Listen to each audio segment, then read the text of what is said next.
You're telling me half of Poisson's just gone? Don't bullshit us anymore. This will actually kill you. Holy shit, this shit is going so hard.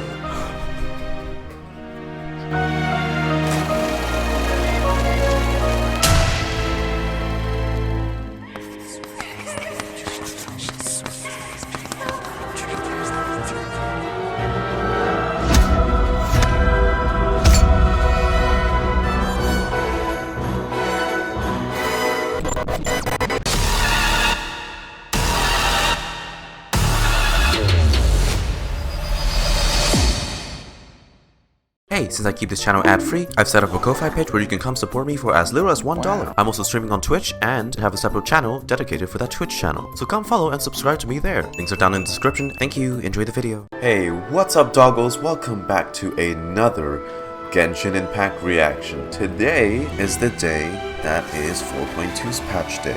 It's Fontaine's big finale. Everyone's gonna drown. Okay, alright. There she is. The endless solo of solitude, Regina, or Furina, or a Folcalors, or the Hydro-Archon. They always have so many names. Oh my god. And this is our wishing spots. I'm at 8 pity. Let's get it early. Get her to come home. I only want one copy. First endpoint. It's a 4-star. Okay. Not expecting anything crazy. Thank you. I do want Charlotte though. Okay, let's just get. Oh, sacrificial. Yeah, whatever. Who cares? Still a 4-star. You see, the problem is I C6'd her already, so that's pointless. Okay, that's 28 pity. Now this is 38 pity. Still nothing. See, I C6'd her too.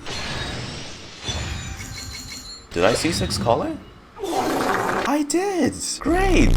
We're halfway. Yeah, a lot of double. The stringless. Oh, Jesus Christ. Oh yeah, you're right about doubles. Oh, another beta. Oh, yeah, whatever. This has to be the 5-star, right?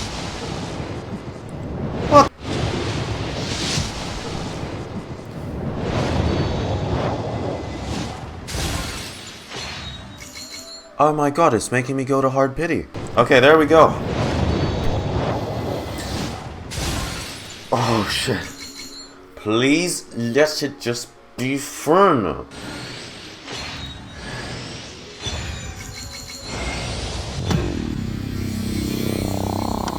Yes! I think that's the first time I've ever gone to hard pity. We shall begin. Deluge of Wrathful Waters. Masquerade of the Guilty, Chapter 4, Act 5. Wait until the next day. This is the day you get out of prison. You proceed to complete the paperwork for your release as arranged. Some time has passed since the incident in the Fortress of Meripede, and your sentence here is almost finished. Now for a little rest after breakfast. This is the life. The life is still prison, Paimon. Masquerade of the Guilty. Wow, just like this. Let me out. Let me out! It's been so long since we've been to the surface. Let's hurry up and... What? Huh? It's the seal, isn't it? It's either that or someone just took a massive dump. Your Grace, what was with that earthquake just now? Ah, that. The tremor didn't originate from the seafloor. In fact, it seems it came from the surface. I'm sorry? If you recall our last incident, if there really were a problem, there would be crowds of inmates in a panic right now. What could be going on up there? It's you two. Are you leaving now? Oh, Sigewinne. That's right. Today is our last day in prison. But now that Paimon says that, it doesn't feel like we were confined here. It's actually been pretty nice. It still is prison. You can stop glorifying the place. It's still jail. Come back and visit. I'll miss you. Okay, fine. Well, it seems our work in the Fortress of Meripede is finished. That's the end of another chapter in our journey. Not yet. Next up, the Palais Mermonia. You're going to see Monsieur Neuvillette? Please pass on our kind regards. Right, because you're always worried I'm about sure him. just your regards will do, no? I believe it would be the polite thing to do. You're right. I've heard the Palais has been terribly busy these days. Tell him that I hope he hasn't been overwhelmed by the recent string of troubles. Hey, Neuvillette. The mission you sent us on by accusing us of eating cake, you know, that mission's kind of over. Halt! Stop right there, criminal scum! Oh, It's you two. Hi, Sudine. Apologies. Monsieur Neuvillette did say you'd be welcome at any time. You can see yourselves in. The Melusines are so adorable. Neuvillette! Hello. You've come at the right time, but you'll have to wait for just a moment, as there are some urgent matters I must tend to first. Tick tock, tick tock. That's a very low res clock. You and Paimon tell Neuvillette everything that happened since the Primodial Sea incident, as well as your dream regarding Childe. A massive whale. The massive whale. Judging from your description, that cannot have occurred in any ordinary waters, but rather something like the Primordial Sea. In Childe's How are just you? I am under there. the water. A whale of that size and shape cannot usually be found in the waters of Tevat. Therefore, we can only assume that Childe is presently immersed in primordial seawater. At least he's okay. He's not Fontainian, or he'd be long gone. So what's the The tremor? source of the tremor was here on the surface near Poisson. Poisson. After the shaking stopped, the water levels in the Poisson area rose at an alarming rate. That's what they were talking about in the trailer. Fortunately, the water levels only rose for a short period of time, and have already... Is that why we get that cutscene with Navia? However, I still have a bad feeling about the whole phenomenon. If the change in water levels is connected with the leaking primordial seawater, then the situation in Poisson may be much worse than it appears. Well, better get over there then. Navia should be in Poisson, right? We need to go check on her.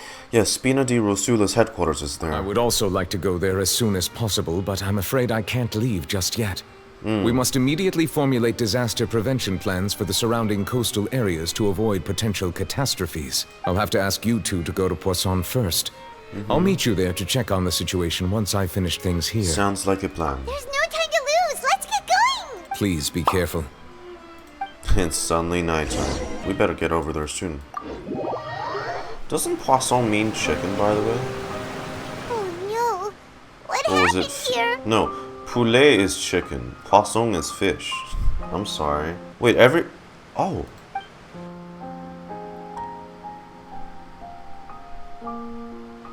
Where is everyone? There's nobody around. Were they all dissolved? No, let's not assume the worst yet. Navia should be around here, right? We need to make sure she's still... Paimon means we need to check on her. Yet, don't say that. I'm sure she's still alive because we're getting her next patch, right?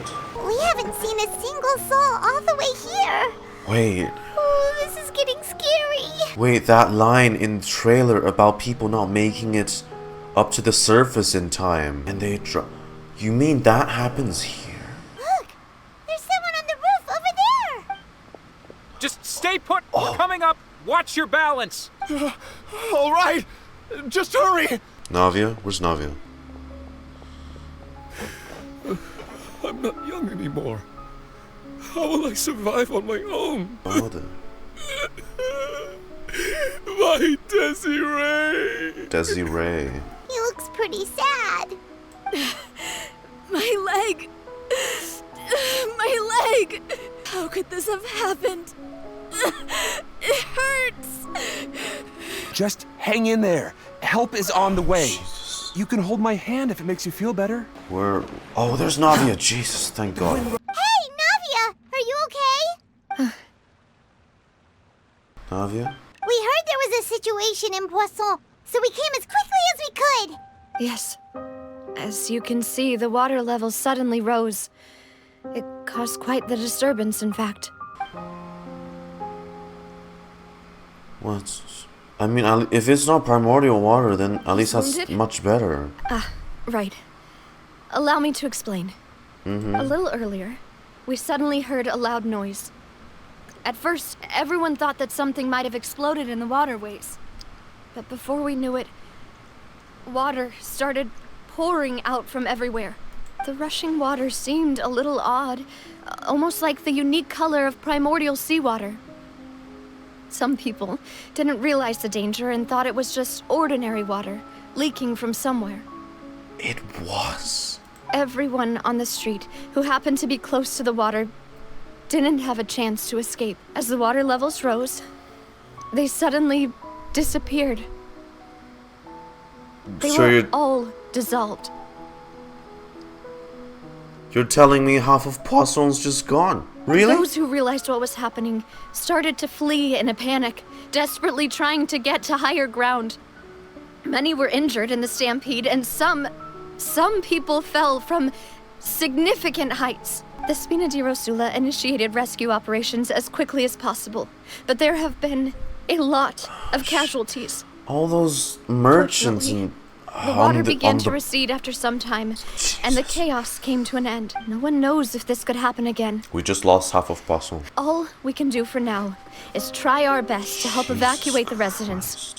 We still haven't completed the head count, but we'll have some numbers soon. How awful. And all of this just came out of nowhere. It was quite frightening indeed. I only wish that everything that just happened was a bad dream. Thank you for being so willing to help in a moment of crisis like this. You don't know how much it means to me. I don't know how much I can do. Can't express how grateful I am. Wait, we're missing some people, aren't we? Don't say that, Navia. That's what friends are for. By the way, where are Malus and Silver? Oh, Jesus.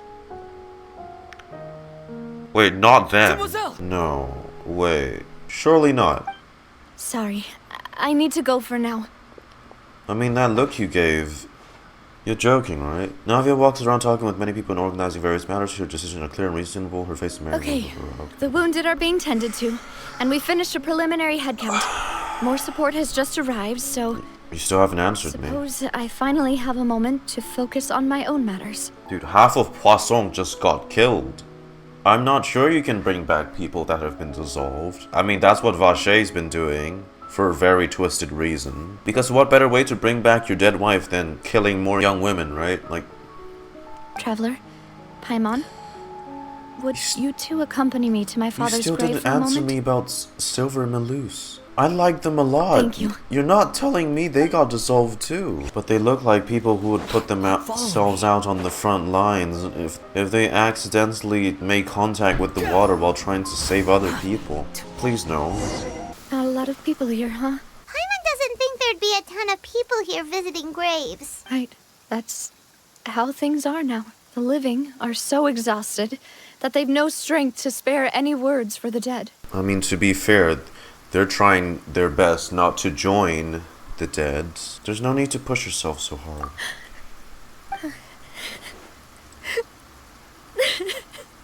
Navia, what's wrong? Sorry. I just... Paimon, you're asking what's wrong when half of Poisson just died? Malus and Silver. They won't ever come back here again.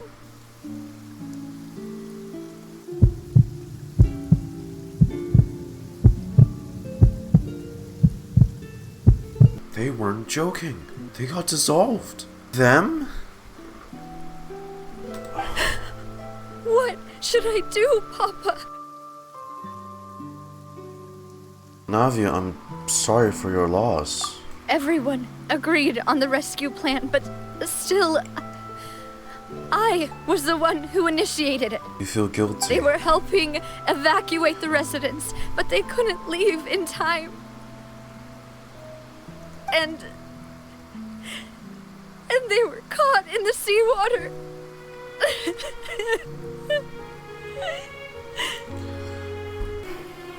Guys, we just started, by the way, and they killed off my favorite Spina di Rosula members. So if you're telling me they're not scared enough to kill off half of the NPCs, God knows what's coming next. I've known them for so long, and I know they weren't afraid.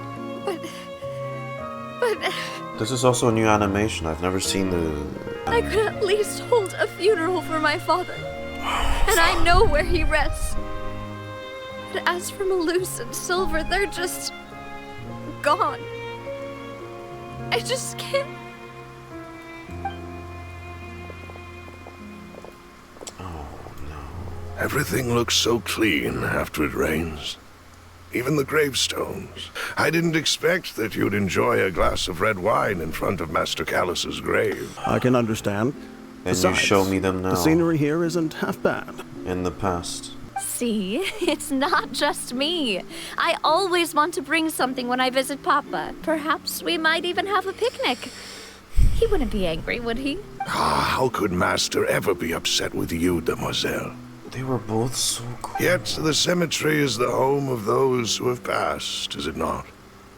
Everyone ends up here sooner or later, You know, no matter who you are. Malus being the wise, old, and experienced person, and Silver was so dedicated to protecting. Buying yourself a plot in advance, are you? Guys, this fucking hurts. No need yet. But when I do, I hope you'll let me be buried beside Master Callus, Demoiselle. Hey, stop joking around. She can't even do that. We can't find That way, you. it will save us both the trip to see each other whenever you visit your father's grave. That makes sense. In that case, could I be buried on his other side? Oh my fucking god. After all, besides you, Demoiselle, 30 minutes in. the two of us could certainly be considered Master's closest companions, no? Personally, I believe we fill those shoes just fine. Why are you bringing this up all of a sudden? Seriously. All right. I'll remember your requests. Not you showing them back when they were having fun and joking around. I'd really prefer not to talk about this stuff. And what do you mean by saving me a trip? I'd make the journey even if I had to visit you two somewhere else. I promised to let them rest in peace here. But here I am breaking that promise. I mean, it was out of your control. I'm sorry for letting you see me in a mess like this. I don't usually cry, really. I mean, I don't blame you. Paimon doesn't know how to help you feel better. But, well, she understands how you feel. Yeah, we've lost a lot of people on I'd the always way. thought I could make my wishes come true. But not like But now that I think about it, this. that never solely relied on me. Many things can only be accomplished with someone else's help. Malus and Silver have helped me so much. But by contrast, I could do nothing for them. You've been a great boss. I'm so sorry. You can spend as much time as you need here, Navia. We'll stay with you. If they knew, they certainly wouldn't blame you. Thank you. Right now, you don't know how much that means. By the way, you can have a look at this. It's a list of victims from the incident that took place here. Obena, Khan, Burnett, Giverny, Francine, Karina, Daisy Ray, Joinville, Julianne, Esson, as well as Malus and Silver. That's like half the place. That sounds like more than half, actually. So, I know what you're thinking. We lost Malus and Silver, but we were able to save more than we anticipated. The overall outcome indicates that the cost was worth it. No one's sacrifice is truly necessary. I mean, part of me wished they would have just evacuated like places like Poisson sooner. Like even before they had to, you know, they had to take this for them to actually start moving themselves out. I mean, Neuvillette, Wriothesley, and we all witnessed the primordial water, right? We shouldn't have Malus waited. and Silver were not the price for saving anyone. They're heroes. You're right. Thank you, Paimon. I mean, like, I know they were holding it off so that it doesn't incite panic, but I mean, Jesus, look at this. What you said just now was pretty amazing, actually. I'll remember your words. Yeah, you did your best. Seems you've become more eloquent in the time since we last met. Father? The knave? What are you doing here? Is everything going well on your side? What did I miss? Yes, my people are carrying out the mission according to your request. All the residents of Poisson have been evacuated, and we're preparing to relocate them to higher ground. You were helping. Really now? Thank you very much. Well, thanks, Arlecchino. We just met recently. Right, Miss Navia? Thanks to the knave, Spina di Rosula received generous support from the Fatui, which allowed us to complete the rescue and evacuation work so quickly. I mean, I get it. It's your fellow Fontainian. Mutual aid is essential to fostering positive developments. We were already in the area, in any case, so it was nothing. That said, I must say that you're a lot sharper than you let on. I'm sure you understand what I mean. I apologize for all the ways in which I tested you previously. This exchange is interesting. We've never worked with a Fatui before, and it's extremely important for us to know who we're working with. My subordinates have reported that Fatui soldiers have been observing water levels and taking head counts in various locations. I hear that they've also prepared a large amount of emergency supplies. Oh wait, oh god, wait, so you mean for all the Harbinger missions I've been doing? Oh no, were those not actually helping? And I've been killing the people who's out there checking water levels. Oh no. It's a force of habit, I'm so sorry. Furthermore, I sincerely regret what happened to Malus and Silver. I only wish that my people could have arrived a little earlier to prevent this from happening. Don't say that. You and your subordinates did everything you could. As Paimon said, Malus and Silver didn't choose to sacrifice themselves for any specific person. This is and they weren't the price paid for others' salvation. They chose to become heroes themselves. Traveler, I'm sure you remember that I said we could work together when we had the chance. So the time for jolly cooperation has come. Well, say less. Allow me to share the latest intel I've received from the House of the Hearth's intelligence network with you. A child claimed to have discovered some ruins near Poisson. The ruins date back to ancient times and seem to be worth investigating in many ways. Judging by the dating of the ruins, they may be related to the prophecy and the coming crisis. The situation is becoming more urgent, so any pertinent information will prove extremely precious. Lyney told me that outside of the house, the person they trust most is you, which is why I want to give you this task. To investigate the ruins. And you're sure this will be okay? The House of the Hearth's members see each other as family, but Lyney, Lynette, and Freminet said that they also see you as such, even though you are not from the house. I'm sure you already understand how earnest they consider their friendship with you to be. So all we gotta do is go to some ruins, right? We can handle that. I have a feeling it's not just gonna be some ruins. Excuse me, but may I tag along? Oh fuck, this is why we get the cutscene, isn't it? I guess it takes your mind off things. Yeah, figure. Navia's strong, but she needs company right now. We can be that company if she goes to explore the ruins with us. Since you put it that way, I have no objections. What do you say, traveler? We'll go to the ruins together. All right. The ruins are to the south of Poisson. Here's the map. Okay, the three of us will handle it. Come on, let's pack up and get going. So, are these the ruins the knave was talking about? Let's go in and have a look. This isn't the well, right? Just be...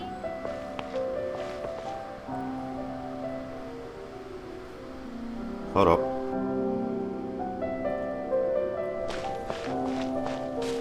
Music.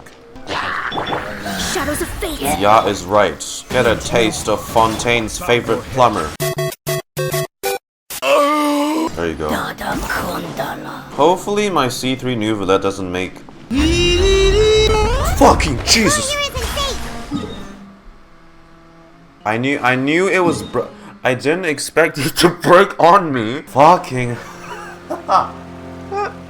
Floor jump scare, exactly. So it was like, oh, floor! This place has also been contaminated by primordial seawater. Yeah. And a lot of it, too. Ever heard of the floor is lava, Navia? We're gonna start doing that throughout the rest of this domain. What happens if I do go in? Surely they're not gonna, like, roll credits. You jumped in the thingy. You're dead now. Roll 20 for a... Alright, we're really panned out. Yee shit, fuck! Wrong with this bridge? Oh my fucking god. Oh no, that's the cutscene! Bro, these floors gotta stop jump scaring me, man.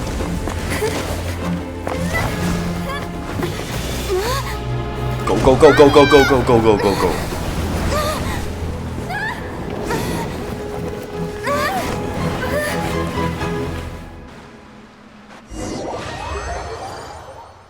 No! Are you shitting me? She was falling into...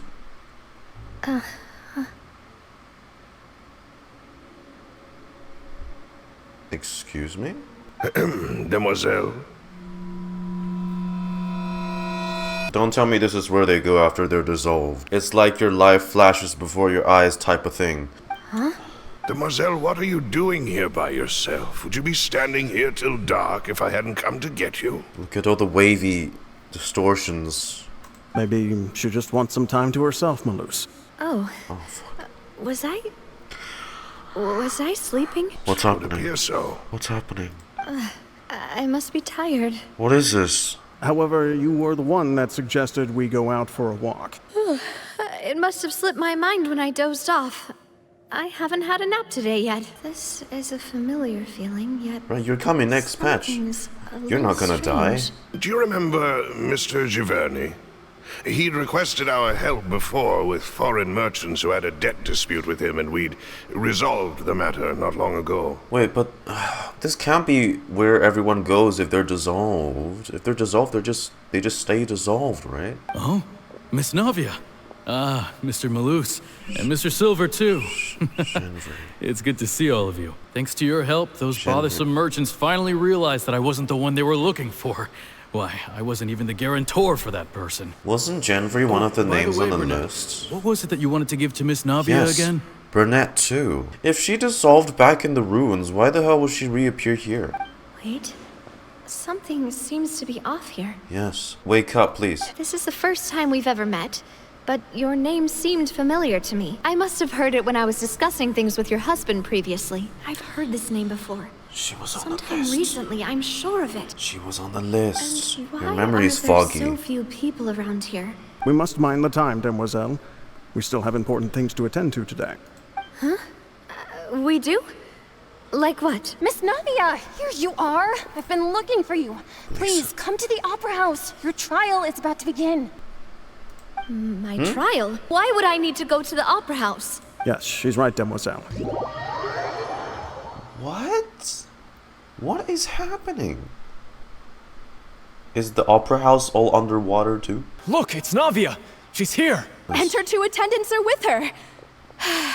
Goodness, everyone's finally here. What? Wait, they're all the people from the Know some of list. these. Karina, Desiree, Yeah. Joyville, Jolien, If it's a trial, this theater shouldn't be so many this people here. vacant. and as for the judge... Where's Mr. Neuvillette? Doesn't matter, because it's always the decision of the oratrice, the analyse mécanique cardinal. Nailed it. Like in French. Hey, Who's- what kind of place do they think this is? Come on. Do they have any idea what they're doing? Seriously. Enough with the whispering! Could someone Wow. please tell me It where is Monsieur so Neuvillette empty. is? And why I'm standing trial? My dear Miss Navia, have you not yet realized what you've done? What? In that case, allow me to explain. What's your sin? What's Navia's As sin? all here know, you are Master Callus's successor, the head of the Spina di Rasula, someone held in high regard by every soul in Poisson. After you took over the Spina, you treated all of us just like the late Master Callus had. If anyone in need reached out to you for help, you responded. Your Not point only being? you, but your butler, your subordinates, nearly everyone in the Spina di Rasula fought for the well-being of those in Poisson. Wait a moment. Aren't you just proving that I'm a good person? Yes, correct. Absolutely right. And that is why you stand accused. You have helped so many people get through so many difficulties. You are one with us. We are inseparable. Hey, Fontaine Law be crazy. You get just about accused for everything. You do some bad shit, into the Meropede you go. Oh, you're a kind person with no ill intentions whatsoever? Into the Meropede you go. Just like a join us. Join us. Down here This in the fair water. and honorable court shall declare you guilty, and you shall stay here. You will be together with us forever. This is some creepy shit. What are you saying? Snap out of it, Navia. You're not... I have indeed done a lot for my hometown, and I would be willing to be with you all, but what is the purpose of having me stand here like this? What is there to discuss? Ah, well, if that's what you think, then I have no further comments. The fuck? How wonderful, Miss Navia! What? I seem to remember now. Yes, I get it. This trial is... This isn't right! Objection! What was that, Mr. Malus? Our conclusion is very clear and unanimous. Let the court judge her now. She's guilty. Stay here, Navia! I mean... You're one of us! Okay, wow, you guys are very enthusiastic about this. Demoiselle, don't admit guilt. This trial means to keep you here forever. I wish to exercise my right to defend Our Lady. Mistress Ronville, you only know of Navia's goodness, but nothing of her utterly independent mind. She was born a free and independent spirit. She has never been tied down by anything. Indeed, even the death of Master Callus couldn't stop her. You go, Silver Her and actions Malus. cannot serve as proof Even in that death, she identifies you guys are very herself as loyal. part of any group. She merely acted as an individual, extending her hand to help others. Please do not mistake her actions as being otherwise. The last time we actually seen like the consciousness of the dissolved people, it wasn't in like this. It wasn't a memory. It was just that whole like blue plane when Vache drowned. Even if Miss Navia only voluntarily rendered her assistance, that doesn't change the fact that her beautiful soul must return to everyone. Water accepts all, blends with all. It will surely accept her kindness. Now I speak for everyone. Our opinion is consistent. Navia should stay.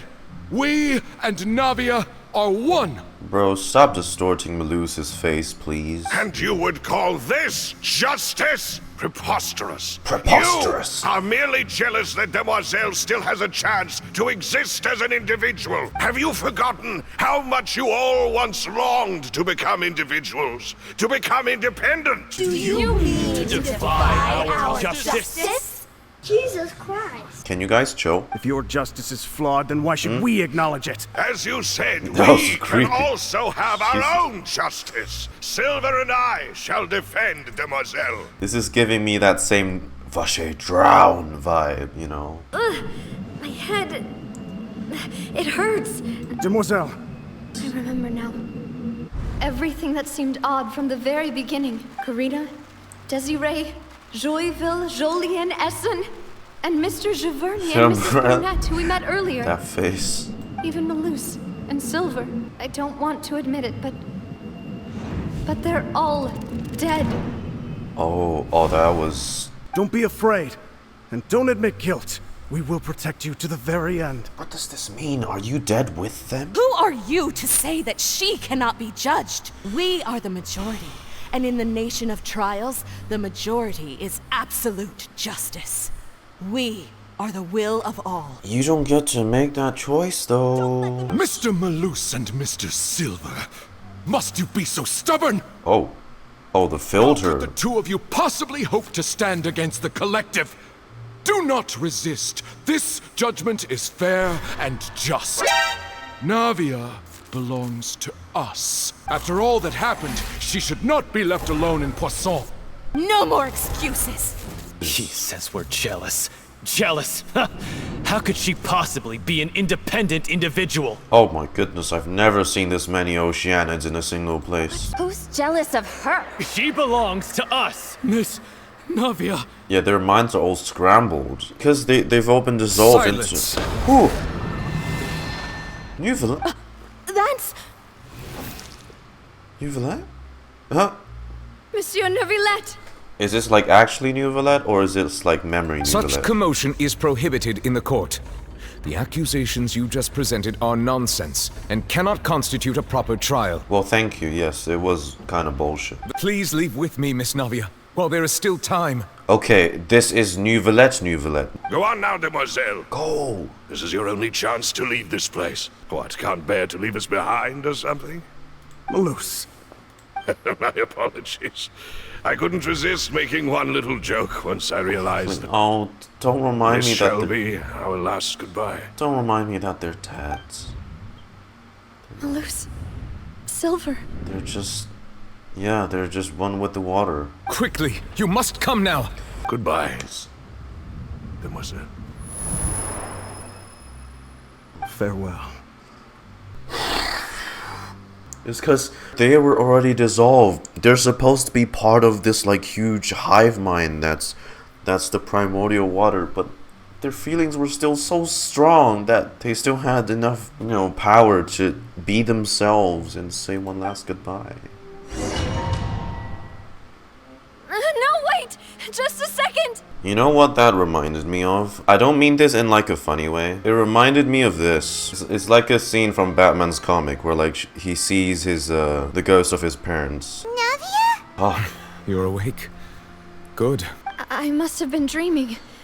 Malus and Silver were still alive, and they were defending me at some insane trial. what was Did all that? the sad feelings cause you to have a nightmare? Paimon could give you a hug. Oh. The ruins you were exploring suffered a cave-in. When I arrived, I found you falling toward the water. You were just about to be dissolved within, but Wait, so she actually made contact? I think I saw 2 Oceanids protecting you. It was only for a moment, perhaps even a fraction of a second, but they gave me the chance to retrieve you. So people that are dissolved became Oceanids. Perhaps those 2 Oceanids were the people you saw in your dream.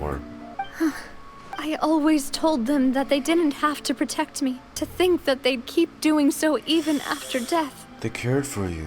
Hoyo is firing all the shots today. One sadness after the others. I merely thought that we should give Navia some time to herself. Okay, but maybe don't stand so close to the edge. By the way, this is so awkward. We could have just told him that when we were, you know, we just saved Navia from imminent death. But hey, by the way, Sigewinne wishes you well. Ah, Sigewinne. Such bad timing. And the Duke also says hi. He hopes that you haven't been overwhelmed by all that's happened lately. I'm pretty sure everyone's overwhelmed. I'm going to be honest. This is nice and all, but it's really not time for catch-up. Neuvillette would probably have felt like the water too, like to rescue Navia, but that would have been too late. Navia can get back again. Please, Navia, step back. Don't attack my heart like that again. Let's get going then. He's just sitting there. Bro thinks he's him. That's hilarious. This camera angle is kind of cool. Oh no, another one. Oh shh! Watch your step.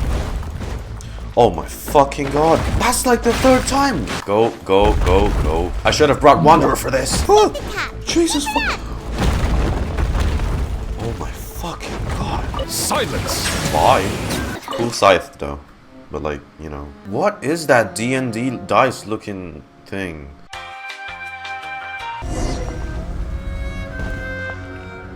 This is the place. There should not be any other hidden spaces in the vicinity. There seems to be something on the wall. Stone slates. It seems like they were put here as an offering. The Could prophecy? we take them down and have a look? Wait, but like, it's more parts to the prophecy. There are 4 locations in total, but only 3 stone slates. The slate that should be in the first empty spot is missing. I feel like that's important. The surrounding walls also show signs of damage. Something written below. Let Paimon see. Reason dictates that this nation be destroyed. I shall record the history of its future here in its past. Say what? Someone recorded their premonition. Egeria. There's a person kneeling here. She seems so dedicated. And there's a whole bunch of other people behind her doing the same. Celestia. And is that Lady Furina in the 3rd image? Did the Hydro-Archon fall into the water? Is that a ring of people around her?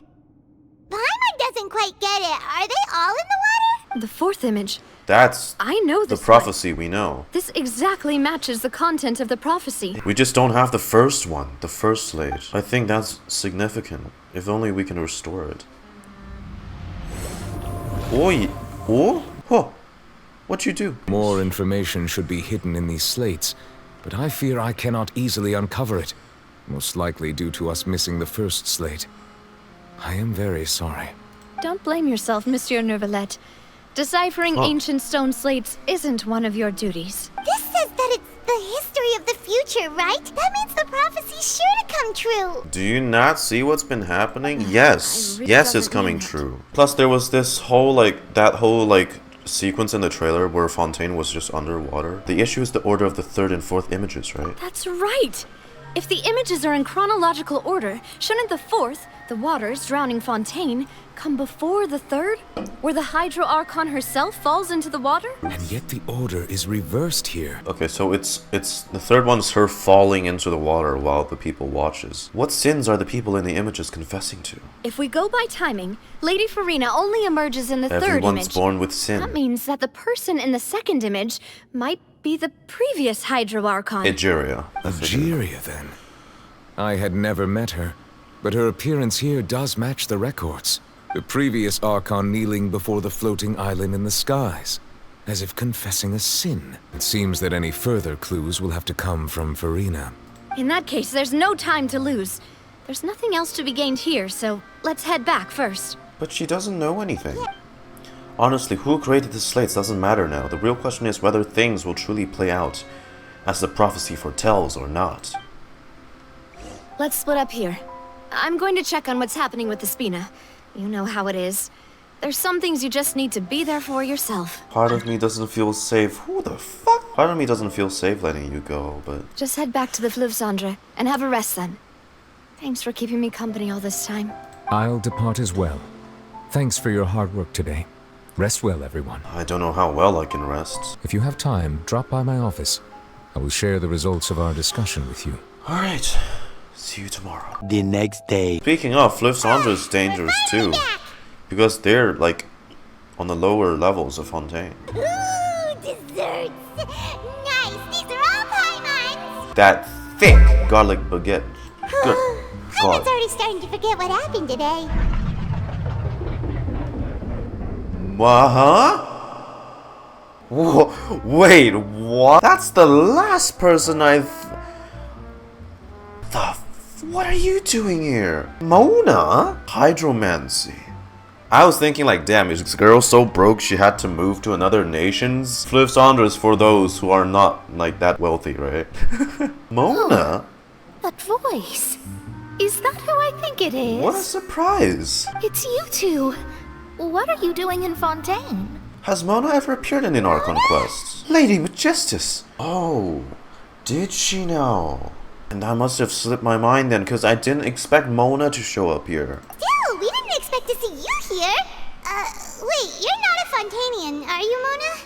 Well, I have some business to attend to here, so I booked a hotel in the city. The only one you can afford. Why did you think I was from Fontaine, though? Is that because Magistus doesn't sound much like a Mondstadt surname? I don't know enough about you. I just know you predict people's futures, right? Except Ventis, because he blew off your clothes when you did. Well, I used to have my own surname, which was, well, some other thing. Either way, the old hag told me when she took me as her disciple that the first step to being a great astrologist's pupil was to change that name. That's a weird tradition. She really is amazing at astrology, so I changed my name to what it is now according to her wishes. To my surprise, however, Magistus is not the name of some ancient house or clan. So what is Magistus? Although it is used by us in place of surnames, it generally just means great. Well, you are great, yes. Wow! Imagine including a boast in your name. Wait, are you gonna have to put that into your genealogy as well? Mona Magistus, so Mona the Great. I reckon so. Huh. And may I ask, what's your master's name? Astromancer Barbeloth Trismegistus. What the fuck? Something the Great. My name means Mona the Great Oh shit. Astrologist. As for actually the old is. hag, hers is, in plain speech, the thrice-as-great scholar of the stars. Oh, Just take it as a title specific to the astrology. Tris on the Trismegistus is thrice. The thrice as great scholar of this. Oh my god, bro. It sounds cooler when you don't translate it, so just keep it that way. Talk about excessive. Magistus is thus the calling card of our school, so to speak, yeah. which makes it about the same as a surname. It's all right if you don't get it. You can look into it further should you need to study astrology more deeply. How about triple strength traveler or triple appetite paimon? Terrible! Hey. Well, I was born in Mondstadt, yes. My parents migrated to Dorman Port, and I traveled with the old hag for a while. Which we still don't have. Update. Mondstadt, will you? At least we know you won't be dissolved by Fontaine's waters. Speaking of that, I mean, I'm sure you're aware that a bunch of things have happened here in Fontaine, right? She can swim on land. I know you're not a local, but I'd avoid getting too close to any water that looks strange all the same. Did you come to Fontaine because of the prophecy, Mona? That was the main reason, yes. Just a while back, the Steambird invited me to take part in a panel and speak about the circulation of the prophecies. She appears on the Steambird a lot. What I can tell you is that I'm an astrologist, and that this prophecy concerns the fate of Fontaine, even that of all Tevat. I'm afraid that this is not something that just anyone can do. If I could do it, you would no longer call me an astrologist, but a visionary. But on the flip side, the prophecy is so huge and powerful that it must surely come from a powerful visionary. Its contents involve the fate of the world. Disregarding it would be a mistake. I need to ascertain the accuracy of the prophecy. Could you help me get in touch with your master? Oh, could we now? Are you sure? You can just hide away if you feel like it. I know you hate that old hag. All right, I'll help you. It isn't often that I see you with such a serious look on your face. Oh no. I'll tell you once I hear back from her. Dang, I thought we'd get to like see what she looks like. Thanks, Mona. You're amazing as always. Oh, well. Thank you, Mona. This is something only I can do after all. So well, yes, your praise. Apart from future self. Oh, oops. Guess we were getting a little too carried away there. Well, I'll go tend to my own business now. If I receive any news, I'll be sure to come find you two again. Gotcha. Day 2. Mona in Fontaine. Wow. I mean, now that I think about it, it's not too strange. She knows hydromancy, which is seeing the future, and she's also of the hydro element, you know. You're here, finally. What's wrong? Monsieur Neuvillette and Lady Furina, they seem to have gotten into a dispute. Please go see for yourself. They're arguing? What? Really? Yep. Oh, like I said, I've already explained everything. And yet the problem has not been properly solved. There is little space for excuses between us. Oh, It is not my intention to offend you, but please, tell me where you stand. You are the Hydro Archon Focalors, are you not? Look at this. This is a list of the victims from the recent Poisson incident. You mean they're all dead? Yes, Furina. I will say this once more. You must tell me everything you know. I found 3 stone slates in some ancient ruins near Poisson. Do you know anything about those? Seriously? You're questioning me like this is a court case now. I don't know anything about that. Can you be more useful? There should have been 4 slates, but one of them was missing. The other 3 feature different images that seem to correlate to the prophecy. The prophecy? The second of these slates depicts the previous Hydro Archon Egeria kneeling before a floating island in the sky, as if confessing something. Do you know nothing of this either? I don't. I've never seen such slates. I'll ask you again. Do you really have no information regarding the previous Archon? My deciphering of the slates indicates that the Hydro Archon Egeria once had to confess to, or apologize for, a certain sin. If anyone would know about it, it should be you. All gods don't have the same secrets, you know. She was herself and I'm me. Is it really so strange that I know nothing? Forgive me for saying this now, Lady Furina, but I have long known of your various secret investigations into certain matters.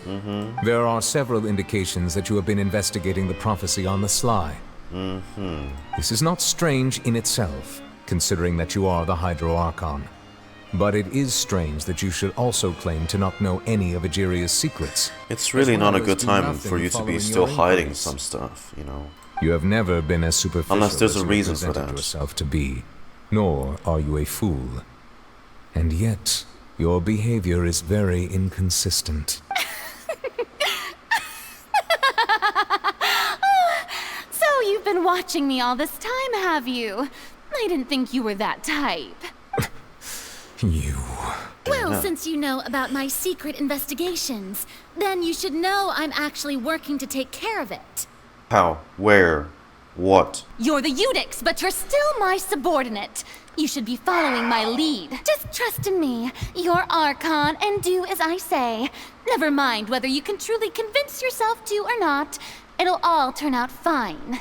Cause you were the one that shriveled up and was like crying yourself to sleep when Arlecchino tried to see if you had the Gnosis or not, but you thought she was gonna kill you. That's all I have to say. We do not discuss this matter again. Oh, the opera's about to start. Toodles! You don't get... Okay, wow. You ran. That looks about right. Looks like me avoiding my responsibilities. I assume you've been outside for a while now? That went well. Still, I do not understand. Dialogue is the basis for understanding, so why did she keep refusing to engage? I'm afraid questions alone might not suffice. We need to make her understand how dire the situation actually is. Everyone in her inner circle has noticed that she is hiding some secret. The issue is her attitude. I fear that she will not reveal anything unless absolutely forced to. Is half of Poisson being dead not enough? We may have to create a situation in which she will have no choice but to speak. Oh. Normally, people will only reveal the truth when standing trial. Perhaps we must have the Hydro Archon experience just such a scenario. You mean the part where you sentence her to death? We will need to consider this thoroughly, join forces with various parties, and then do what we can. In that case, we will need help. But who will lend us their aid to do such a thing? Oh, I think I know who to call. Father! Maybe a few days later on a boat somewhere in a quiet Poisson. Well, that's everyone, huh? Poisson was just involved in a disaster, Oh. so it's presently devoid of people. Lynette. That naturally makes it the best choice. And here you are drinking tea like it's the most natural thing in the world, huh? That's what family should do. Sit and enjoy a leisurely time together. It's nice to enjoy tea here, you know? Care for a cup? Careful, you might summon Wriothesley. Lend me your ears, everyone. Navia. Or perhaps one of you might like to start us off. How about you, friend? Oh lord, no, not Freminet. Me? No, I don't think I can. Then, how about you, good sir? Good sir. I fear that I will cause the mood on this boat to become as somber as it is in court. Well then, Jesus. I guess we're lucky we've got a local like me to organize things. Wonderful, the spotlight at last. Thank you, I Navia. guess I'll be facilitating things from here.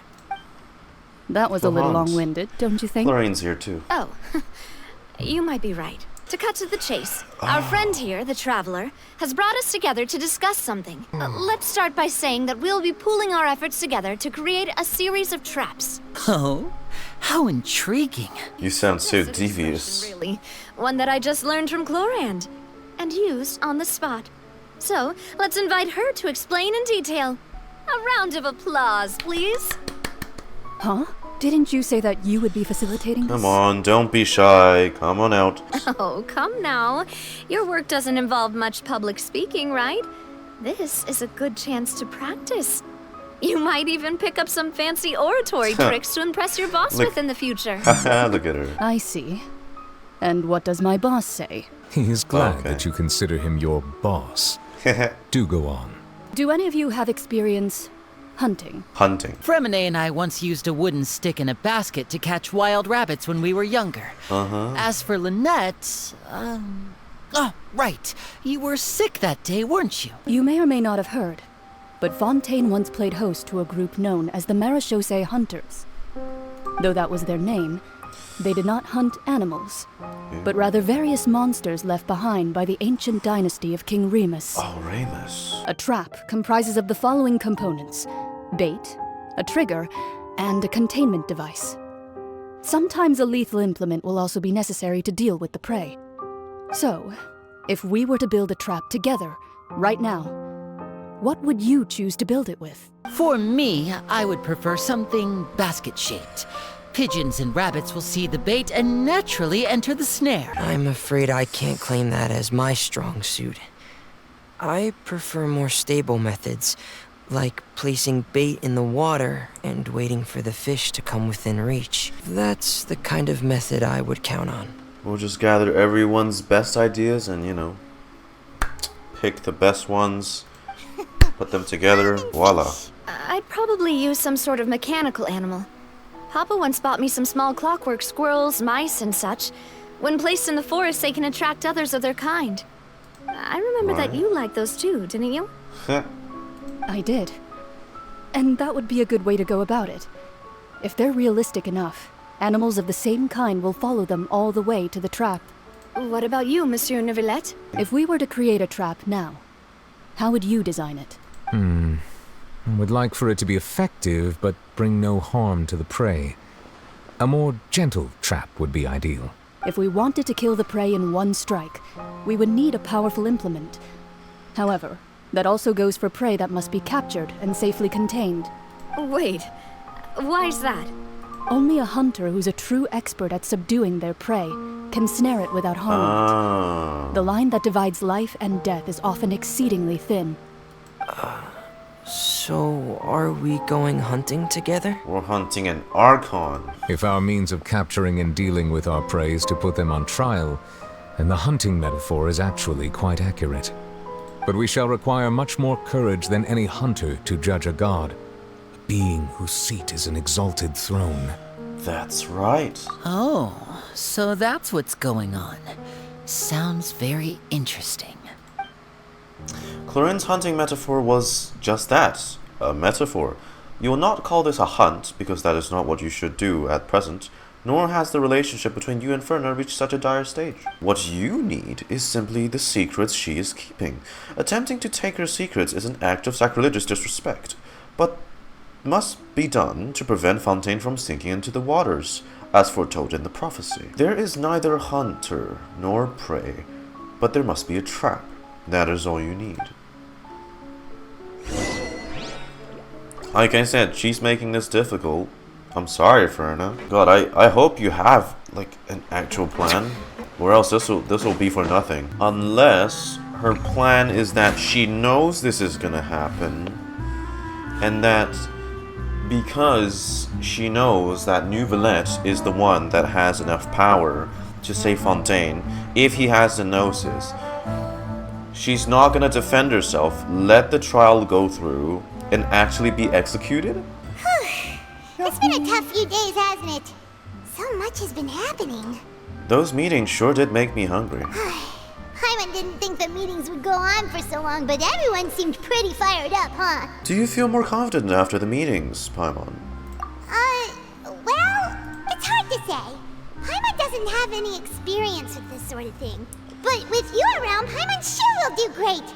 After all, you're the most reliable person in the world, aren't you? Is something wrong? Did you just pour some tea? Paimon didn't notice you doing that at all. No, I didn't. Then what's that? Paimon's never seen that cup before. The old hag? Don't be frightened. I'm just joining you two for tea. I merely refrained from saying anything till now. Who's that voice? But there's no one here. Bah, it's just cause they're not revealing her model. Aw, have you forgotten me already? Unless this is Nicole. Wait, you are familiar. This is You're the voice Nicole. we heard from the sky in Sumeru. Oh, I thought it was Mona's old hag. The voice from the sky, I fear that description is wrong. Though, not completely wrong. Nicole. Wait. You're feeling lost now, just as you were feeling previously. I sensed that confusion and thus came to you. Guiding people is an irresistible hobby of mine, after all. Who are you? What do you want with us? Consider me a passerby. Just accepting a commission from my friend's disciple on a whim. Friend's disciple. So this is one of the friends of Mona's master. Is the enigmatic N of the Hexen Circle. Yeah, Nicole, allow me to ask you, will Fontaine's prophecy come true? The prophecy. Yes, what has been prophesied will be fulfilled. You may view such things as the history of the future. Is there any way we can stop it? I believe you have witnessed a failed attempt with your own eyes. Can everything in Teyvat so easily be changed? There it is again. Fate. Can there really be no exceptions? I mean, we're kind of like a odd variable in like this whole thing. We aren't supposed to be here in the first place. It's not like we haven't gotten help every time we've been to a new nation. We saved Mondstadt thanks to like Jean, Diluc, Venti, yada yada. In Liyue, it was the might of all of the Liyue Qixing, the Middle-Left. And then in Azuma, it was, you know, all that. But still, we interfered. We are the exception. Fucking dumbass. Oh, man. Idiot, bro. Wait, I'm just shitting on myself. Fuck. Just as prophecies are usually only the future as seen from the perspectives of the gods, could things be happening in hidden corners where the gods' gaze does not fall? Are the things that you shall see different from the fate that the gods perceive? Oh, the tea in the teacup is just about how the hell is she doing this? I believe that you understand, right? Some things are insignificant, but others you must reach out to change. Ultimately, fate shall serve as your only guide, no matter what will happen in Teyvat's future. All you need to do is to play your part. This was good tea, by the way. Thank you for your hospitality. You brought the... Well, that'll be all for today. I didn't make you that. Can I keep the teacup? The Mage N. Is this the clue you were leaving us? I mean, in a sense, she's kind of interfering too. If we're the I can't read that. If we're the exception, she's helping us defy fate, basically. Well, I see I've walked in on some lively banter. I went to take part in that Steambird panel. It turned out to be more interesting than I expected. I'm surprised people still have the energy for that. Not all Fontainians are pessimistic about this. One journalist mentioned that sitting around and waiting for the end to come would be wrong, and that they should make their own rescue preparations. I agreed, so we had a brief chat with her. Yeah? Did she have pink hair by any chance? Why, yes! Charlotte. About what we had discussed before. I did try, but I'm afraid I couldn't reach the old hag. Well, we got something better. Try again tonight, but I wouldn't get your hopes up. Actually, someone already came over. You tell Mona about your mysterious guests. Goodness gracious.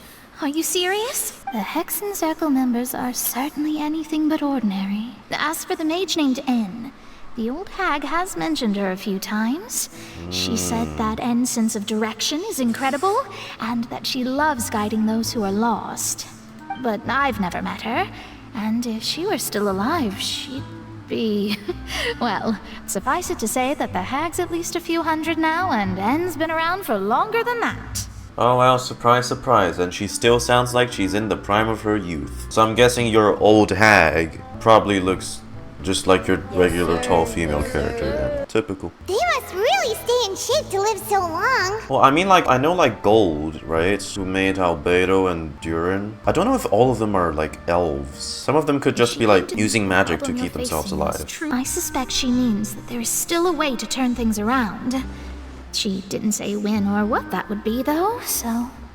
Perhaps it is something that you cannot know right now. True, her words were meant as helpful hint. But when will we realize their value and meaning? Kind of feels like the end is coming, you know?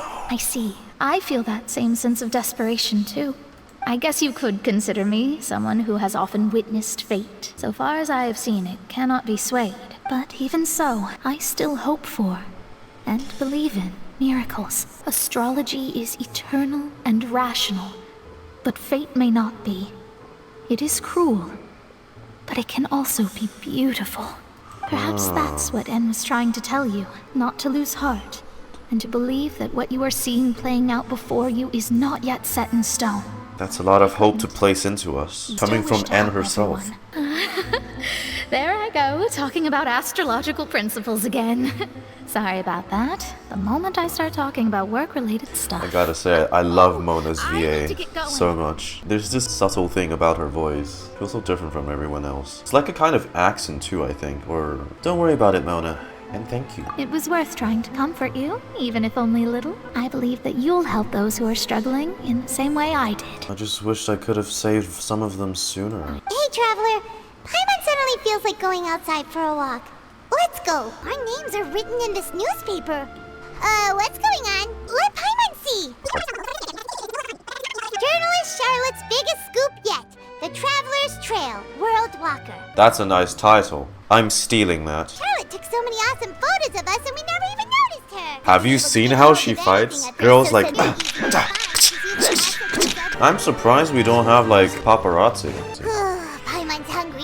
Should we go in and get something to eat? Nothing like a meal when the whole nation's about to drown. What? It's the limited edition, only 16 slices a day cake! Also, I wonder why we're going, like, on this little, just like a walk. We can't let anyone get ahead of us. One slice of cake, please.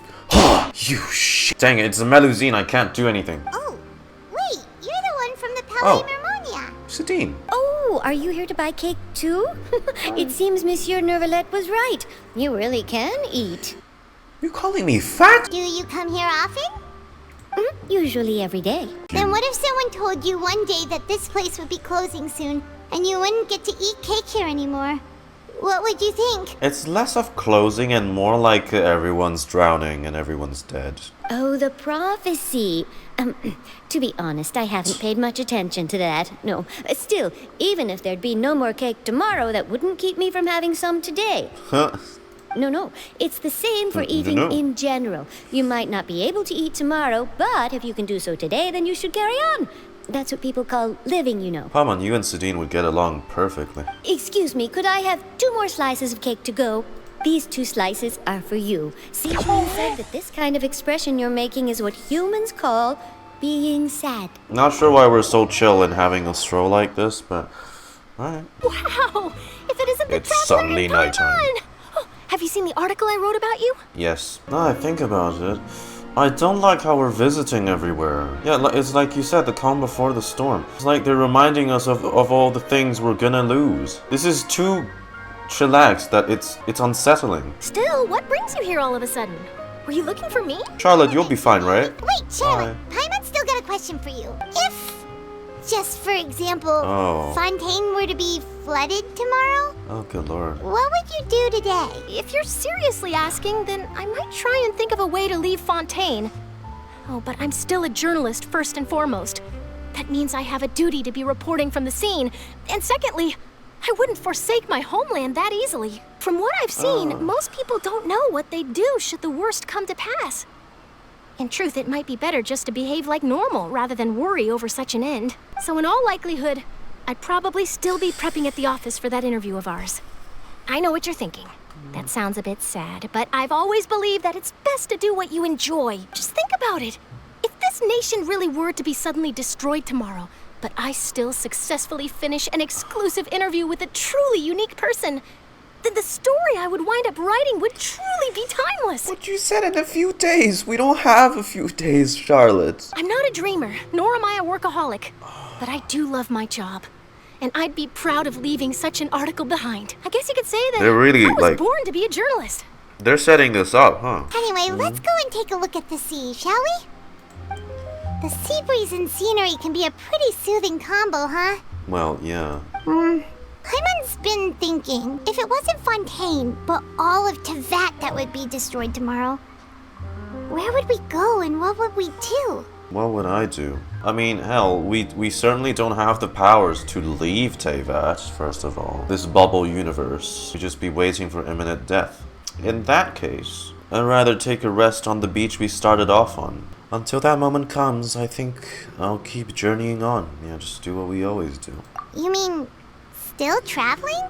Yes, cherishing every single moment that I have to look up upon this world. I mean, why worry when you can't do anything to stop it? The banter goes back and forth between the two of you as time slips by.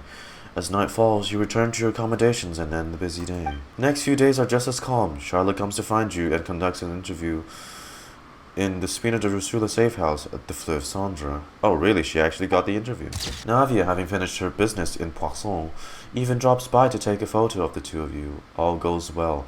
I don't like how chill this is. It's too calm. It's like they're are lowering our stress and they're just gonna hit us straight on, like, you know, with the loss and the conflict. I feel like that's what they're gonna do, just so it hits us hard. Right, speaking of giant boats, Wriothesley still got that Noah's Ark thing going on, so... So the two of you are still here. Oh. Wonderful. Is a door from Palais Marmonia. Let's hear it. Did something happen? Yes, inside the Opera House. Is the plan... The Maréchaussée Phantom has declared the incident a small-scale riot. Whoa. A riot? Lady Furina was watching a performance at the Opera House. And while she was resting during an intermission, some other audience members suddenly started harassing her. Oh, is this the plan going into effect? The trap to get her on a trial? Loudly accusing her of doing nothing about the prophecy crisis. And before she could respond, others started to join in. Seeing that the situation was spiraling out of control and that further argument was pointless, she claimed that she'd gotten tired of this and left in a hurry. I can just imagine. Toodaloo. Monsieur Neuvillette sent me to tell you about the situation, but he didn't say anything else. Don't worry, this is more than enough to go on. Thanks for keeping us informed. Sounds like we should hurry over to Poisson then. You sure caught on quickly. Yeah. If we know Furina, she won't try to fix things in this situation. Instead, she'll look for a place to wait out the heat. And as we also know, she may be loud and dramatic, but she doesn't have a heart of stone. Yeah, she's kind of a snowflake. Paimon thinks Furina's probably taken the opportunity to slip away to Poisson and try to relieve the sense of guilt. I was gonna say, if she's like hidden in her room, there was this news clipping where like the guy got arrested because he tried to glide into Furina's bedroom. I was like, hey, we can take a page out of his book. Amber, thanks for giving me the gliding license so I can do this. In that case, there's not a moment to lose. Poisson, here we come. There she is. Furina. That's Furina, right over there. She really is here all on her own. Shh. Should I just give up? This is all meaningless. Wow, you're... Okay, that got... What was meant to happen did happen after all. Everyone's dead. Well, they're not yet, but if you don't tell us what you're gonna do, they will all die. I'm sorry. I am so sorry. Give up, Furina. There's no point in holding out. Don't do anything rash. I'm sorry, but what can I even do? Other than to repeat meaningless apologies over and over. Sounds like she doesn't have a plan. Who's that? Don't worry, Furina, it's just us. So it is you, blonde traveler from another land. Why, I almost thought you were someone from that mob of my ignorant subjects. Come to kneel and beg for my forgiveness. You're still putting up a facade now, huh? Furina, you were crying just now, weren't you? The tear stains on your face are obvious. Yeah. What do you mean, tear stains? Oh, I remember. The show at the Opera House earlier this morning was so moving. I'm still trying to process it. Who did that uncivilized rabble think they were? Disturbing my enjoyment of the arts. What? They even dare to tout their Archon. I must teach them a lesson. I can just imagine their twisted and frustrated faces once they realize that I'm nowhere to be found. That's not dealing with the situation, though.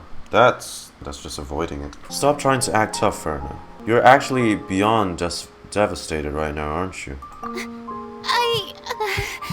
Of course not. Hey, there she is! The Hydro Archon's over there! Oh, shit. Quick, after her! Yeah, oh my goodness. Furina, those people seem to be after you. Sounds like we gotta go. We gotta go. They're just some rabid fans who want to cut the No, line. no. Because they haven't been able to meet me in person, aren't they? Furina, please. Meow. Furina just ran off. Y'all aren't even sprinting. Y'all should sprint. Y'all just really lost them like that. Y'all have poor eyesight, not gonna lie. Okay. Hey, Furina! There's a good hiding spot over here. Quick, come to Paimon before the rest of them catch up to you. What is this place? Hurry, they're almost here. The trap. Fine. I Okay. suppose haste is warranted. Lead the way. What is the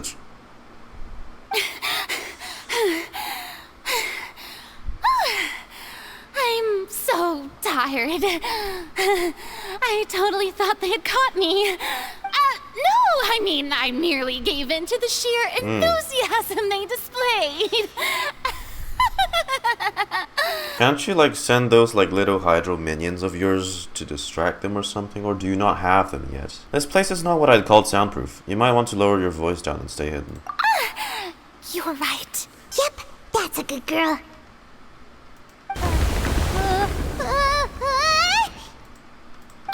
What's happening? Not time of calling her a good girl. Is it an earthquake? Another disaster has struck, I suspect. Oh, they're gonna make her think the...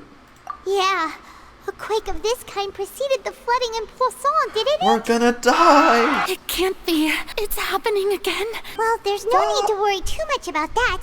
Neuvillette's made some emergency plans, so the evacuation should go a lot smoother this time. Yeah, I hope you're right. But the people of Poisson, they've already... Has Furina finally reached her limit?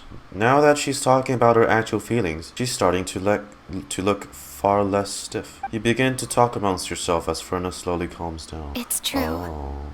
I've been investigating the prophecy for hundreds of years. Her true feelings. I once had informants all over Teaparty, searching for clues and feeding information back to me. I've tried all kinds of ways too to hold back the sea. Anything to keep the coastline from advancing. Look, the only one who was able to do that up until now was Neuvillette. But all my efforts proved to be futile in the end. Really, the truth has been clear to me for a very long time. We cannot make an enemy of the divine. No matter what we do, the will of the heavenly principles will have its way, and the prophecy shall be fulfilled. I mean, do we even know there's anyone up there? Imagine Celestia is just empty. It's all a big lie. But even then, you still haven't given up, right? Give up. I do love the sound of that phrase. It would mean finally coming to terms with fate, but also for me to finally be free. But that would also mean that all hope would disappear. Indeed. I've thought about giving up so many times, especially after we almost lost Poisson. Fate is really unreasonable, isn't it? It has no heart and obeys no rules. The prophecy has only just started to come true, and so many people have already lost their lives. But just now, it all became clear to me. I still don't have the right to come to terms with fate on behalf of everyone else. As long as the final moment hasn't come, it's still not too late. Don't worry. I will keep hope alive for everyone until the very end. Well, that's enough for now. I got the impulse to play the stricken maiden, but honestly, considering my rank and station, that I'll give her that. She's good. She's good at pretending everything is okay. We're running out of time. We can't just go back to square one like this. I have to get more information out of her. Furina, you might not have to shoulder this burden alone. Ooh. Although I don't know what you might be keeping from everyone, your people are more than willing to share your burden with you. Share my burden? That's impossible. It was fated right from the start that this would be my duty alone. But we can change fate. But even if your burden doesn't need to be shared, you can still choose to confide in someone. Just share it with me. I'm what you call a witness. A witness? Yes. I've heard that you came to Teaparty from beyond the stars, yes. In other words, you never belonged here. And if Teaparty is, in its entirety, a show on a stage, then you're just a spectator, aren't you? If that's the case... There's no time left. Please, Furina, just spit it out. Yeah.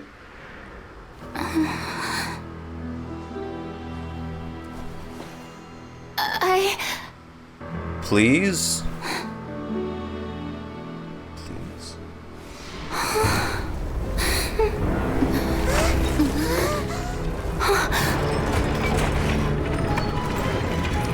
I thought they were gonna do something like this. I wasn't gonna say. I thought they brought the whole ass thing to the.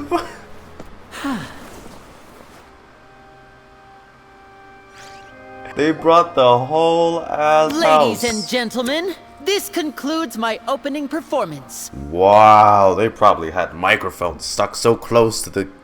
Now, without further ado, we may proceed to the trial of our god. So, this is what it is. Yes, you deserve praise for the effort you took to raise the dramatic stakes. I hope this doesn't feel like betrayal, although it kind of is. Do not forget, however, that I am Folcalors, the god of justice. The embodiment of justice itself. Does it not strike you as even the least bit absurd to bring the very concept of justice to trial? May I interpret these words as your refusal to stand trial?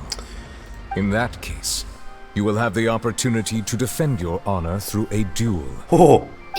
You would draw your blade against a god? We are in a dire situation, so yes. I see. It seems like you have made up your mind. Throw out your Hydro Pokemons. What are you gonna do? What are you? Oh. Paimon can't believe it. She's just surrendered. She just surrendered. What the heck is going on? Did I just see an Archon surrender to a human? Wow, how utterly humiliating. That's your Archon for you. Lady Furina, what is the meaning of this? That smile. To be clear, the raising of both hands is not always an indication of surrender. Yeah, so what are you getting at? I raised my hands just now to indicate my acceptance of the trial. No duel shall be necessary. I will So you admit say. that I've been running away for a long time. I'm sorry, everyone. I was unable to protect the people of Poisson. It is my duty to stand trial for my crimes. You are not the only ones to be disappointed in me. I, too, am exceedingly disappointed in myself. She's actually, like... But now, it is time for the Hydro Archon to show you her courage and resolve. Will you, though? I, Furina, will use this trial to show the world the true meaning of justice. This time, I will protect you. Applaud and rejoice. One of the most outrageous and fantastical arcs known to the opera epiclese is now unfolding before your eyes. This shall be one of the most exhilarating and brilliant shows ever to grace the stage of Fontaine. The trial of the Hydro Archon, Folcalors, will now begin! Woohoo! Yeah, what he said, woohoo! Now we're making history. Are we gonna Ace Attorney this one last time? We were so close to getting her to tell the truth, and it still turned out like this in the end. As long as we can defeat Furina in court, we will still have a chance to figure everything out. Yeah? No? Also, Paimon, get your little glasses and mustache ready. just how much work did you do to force me onto this stage? Most of the people who participated in the disturbance this morning were my subordinates. Yeah. They changed into plain clothes and came to the Opera House as regular audience members, waiting for the perfect opportunity to incite figured. insurrection against you. So, you mean... the ones who scoured the settlement for me were also from the Spina? Oui. And their goal was to force you to step into the giant magic box so you may personally participate in the greatest magic performance in all of Fontainian history. As the super ultimate version of the setup that I used when I first performed at the Opera Epiclese. A nice callback. The volume of the box was increased by a whole order of magnitude, and the distance it traversed was the entire gap between Poisson and Areneas. Its cargo, of course, Alright, how... was an Archon instead of a human. No way they would have done it like by how they did their first magic trick, which was like a railway system underneath the whole, like opera epiclese. This performance was only made possible with Father's support. The House of the Hearth spent a massive amount of labor in Mora to pull this Oh off. shit. So, in other words, Wow. the earthquake that we felt within the giant magic box was just a I gotta normal give him- tremor from the transportation I gotta give him of that. the whole house? The transport was like pretty smooth. Sorry about that, we deceived you back there. I can guess Neuvillette and Chlorinde's parts. You gathered a crowd, prepared a stage, and made sure that the champion duelist would be immediately ready for a fight. Iron Sting, baby. Also that as soon as I appeared on the stage, the trial may commence without a hitch. Am I right? Yes, that is correct. As for you, traveler, I suppose your role was to keep me distracted with conversation once you found me in Poisson. You guessed wrong. Oh? My mission was to give you a last chance. We hoped that you'd share your secrets with us before the magic box arrived on the stage. Is that so? Then I suppose I must have missed my final chance. It's fine. It matters not. What's done is done. The stage is already set, so there's no reason to disappoint the audience. Let's see this trial through to the very end. How nostalgic, huh? Yeah, the only thing we can do now is to judge the Hydro-Archon. Still, I can't help but feel a little bothered by that conversation earlier. What did Furina want to say to me right before we arrived on the stage? This is a document that Miss Charlotte applied for and received permission to share with you during the trial. Yes. According to her, it should speed up the proceedings. Wait, then that means this document is a perfect timeline of everything that's happened ever since we stepped foot in Fontaine! You defeated the Hydro-Archon in the very first duel you took part in at the Opera House. Yeah. That's one for the history books, all right. Our final trial and our final Ace Attorney minigame. Oh yes, I'm so ready for this. Yes, I became Lyney's attorney. A murder case unfolded in the mindset of Lyney and Lynette's first performance at the Grand Opera House. Though they were cleared of the accusation leveled against them, their identities as agents of the House of Hearth were revealed. I didn't think that you'd wind up getting to the bottom of the case I'd been following all this time. I guess you could also see this as a happy coincidence. The truth behind the serial disappearances of young women case. It turns out that Fontainians can be dissolved by the waters of the Primordial Sea. Over the years, Vache kidnapped and dissolved many young girls for experiments to try and find a way to bring back his wife, who had been dissolved. This is the first time Monsieur Neuvillette had a difference of opinion. My man Ed Sheeran, Childe's conviction. Though Neuvillette believed Childe to be innocent, the Oratrice judged him as guilty in the end, and even Furina didn't know why. A Fatui Harbinger. She's an extraordinary person.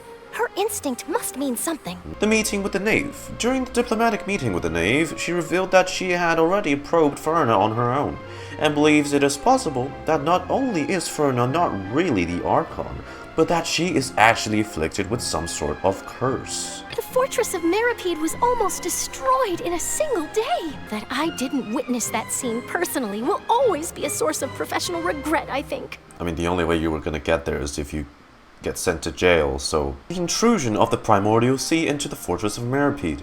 The entrance of the Primordial Sea is sealed beneath the Forbidden Zone in the fortress of Meripede, and recently the Primordial Sea has nearly broken out. It was only temporarily pushed back by Neuvillette's power.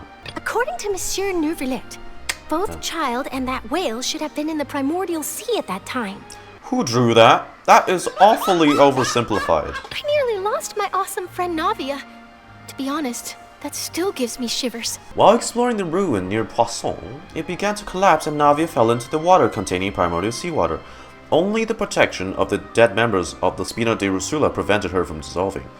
Wow, so that's what happened. So if it wasn't for Melus and Silver's protection as their oceanic form, she would have been dead. Tea time with Nicole.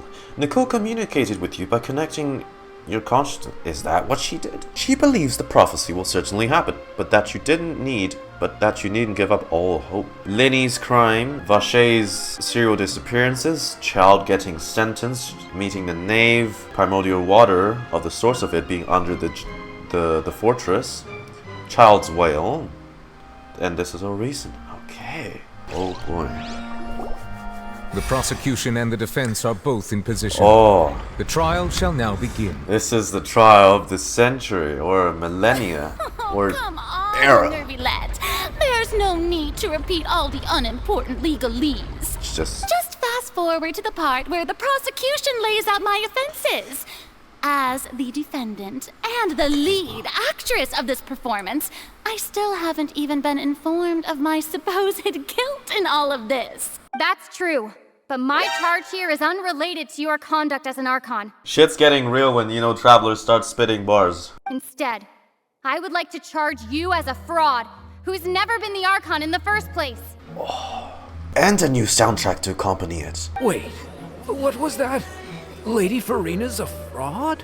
I came here thinking that we were going to try the Hydro Archon for forsaking her duty. No. Did I hear that right? There's something She's even not an bigger. Archon at all? I just realized how low poly everyone. Charge accepted. Lady Furina, do you plead guilty to the charge? I plead not guilty. How can I be guilty? There is no way that I, Folcalors, otherwise known as Furina de Fontaine, a member of the Seven and the Regina of all waters, kindreds, peoples, and laws of Fontaine, could be anything other than your true shit's Archon. getting real. Isn't it going too far to doubt her very identity? Not if I back it up with evidence, right? You people love a good show. See? Even the Oratrice has decided to show me its favor. Are you sure you want to commit to a charge that will never be upheld? Can you chill? Like, it only tips slightly. An argument with near impossible odds, huh? You have to not only refute Furina's claims, but also overturn the long-held beliefs of the people. The people only see you as their Archon because that's their long-held belief. I tried to give you the chance to surrender. If you must persist, then let me ask.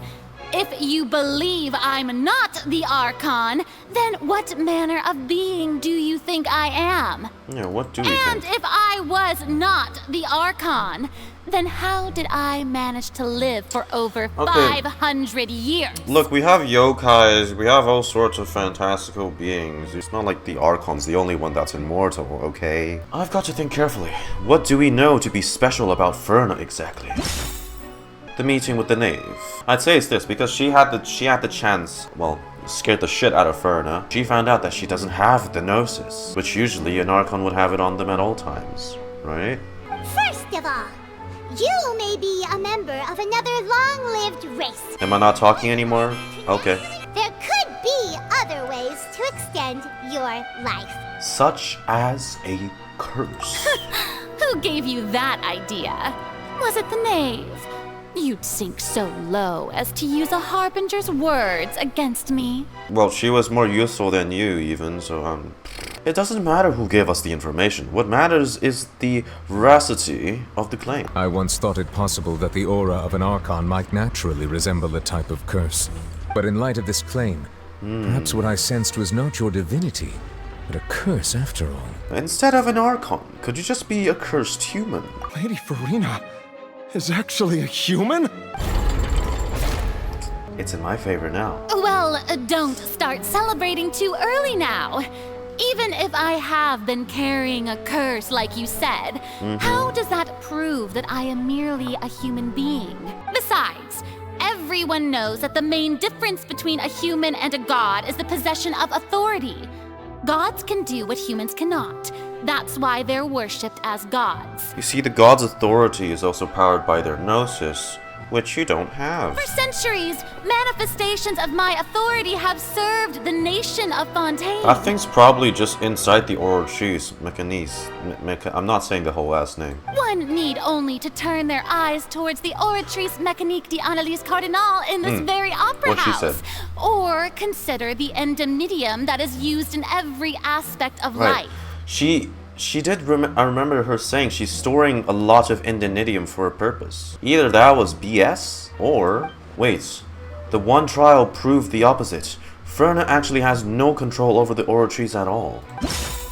Child's conviction. The first time the Oratrice... You tried to reference the Oratrice. Ever. But weren't you as confused as all the rest of us when the Oratrice declared Childe to be guilty? You're not doing so without good, any proof? Furina. Otherwise, I have you to should say. have come up with a good explanation for that by now.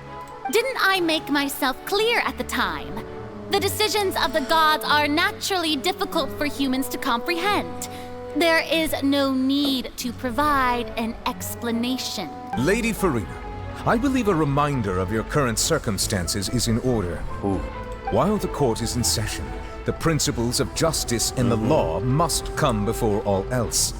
While you are an Archon, you are also first and foremost the defendant in this trial. So, you neither knew why Childe was declared guilty, nor did you understand the structure and operations of the Oratrice. Instead of having been created by you, the manifestations of authority you mentioned have been made by the real Hydro Archon, haven't they? The real Hydro Archon?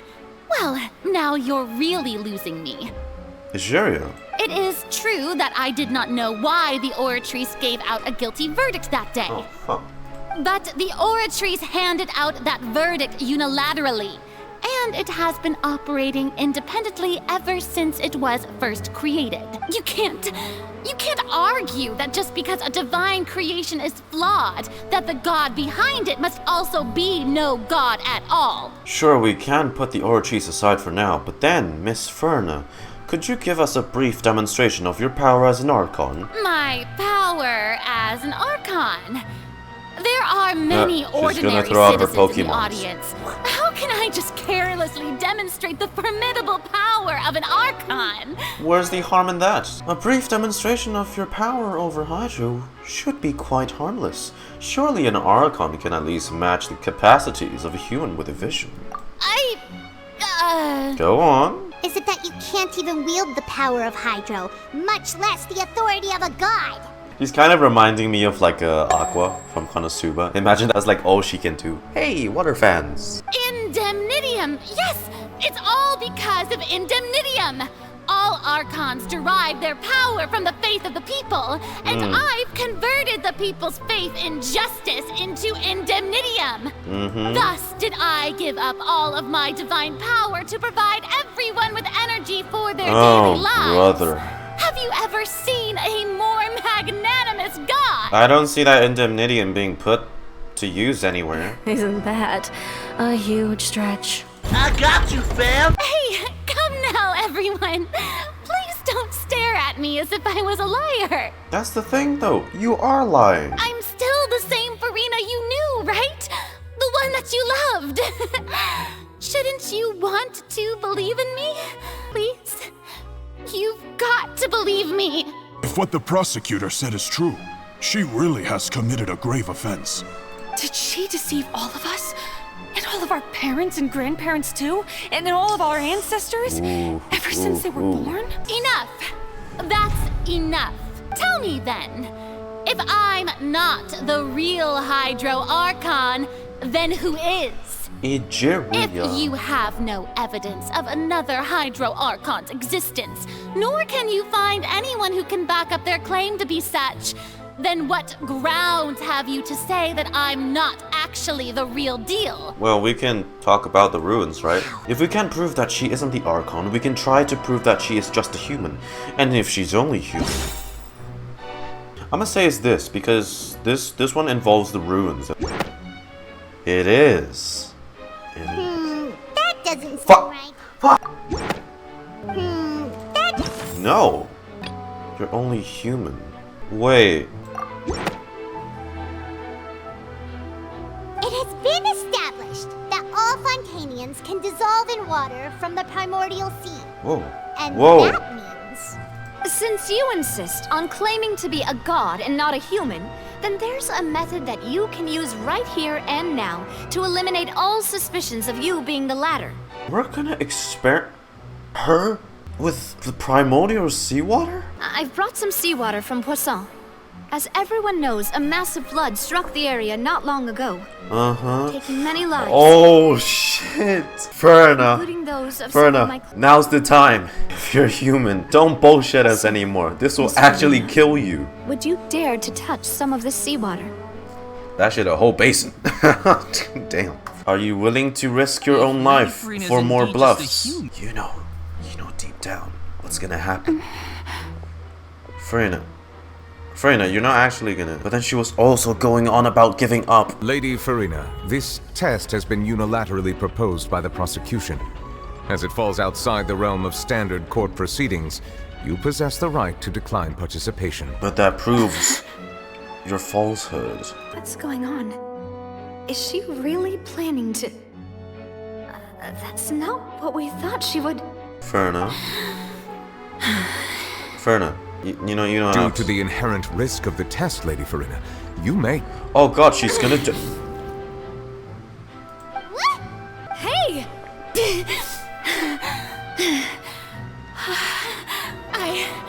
I'm fine! Look at me, everyone! My hand is still here! I haven't been dissolved! Will you believe me now? I really am your Archon! Yeah. I'm nothing like a normal human who would fall apart as soon as they touch this water! Really? Was this not the most obvious thing in the world? But you felt so reluctant. You're so agitated. If you're present, Miss Sigewinne, please come forward and attend to the defendant. Sigewinne? Yes. Don't be nervous. It'll just take a few seconds. Hey, Sigewinne, you get to take the stage. That should be enough. As everyone doubtlessly saw, Miss Furina was displaying symptoms of hyperventilation and flushed skin. These indicate that She wasn't affected. She took her hand out before it could actually do anything to she her. was experiencing the adverse effects of exposure to primordial seawater.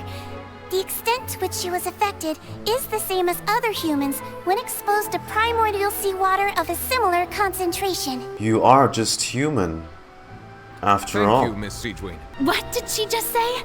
I didn't get dissolved! Shouldn't that be enough to prove my innocence? Look, when the thing poured in, there was water in, like, in Poisson, right? Could have been diluted.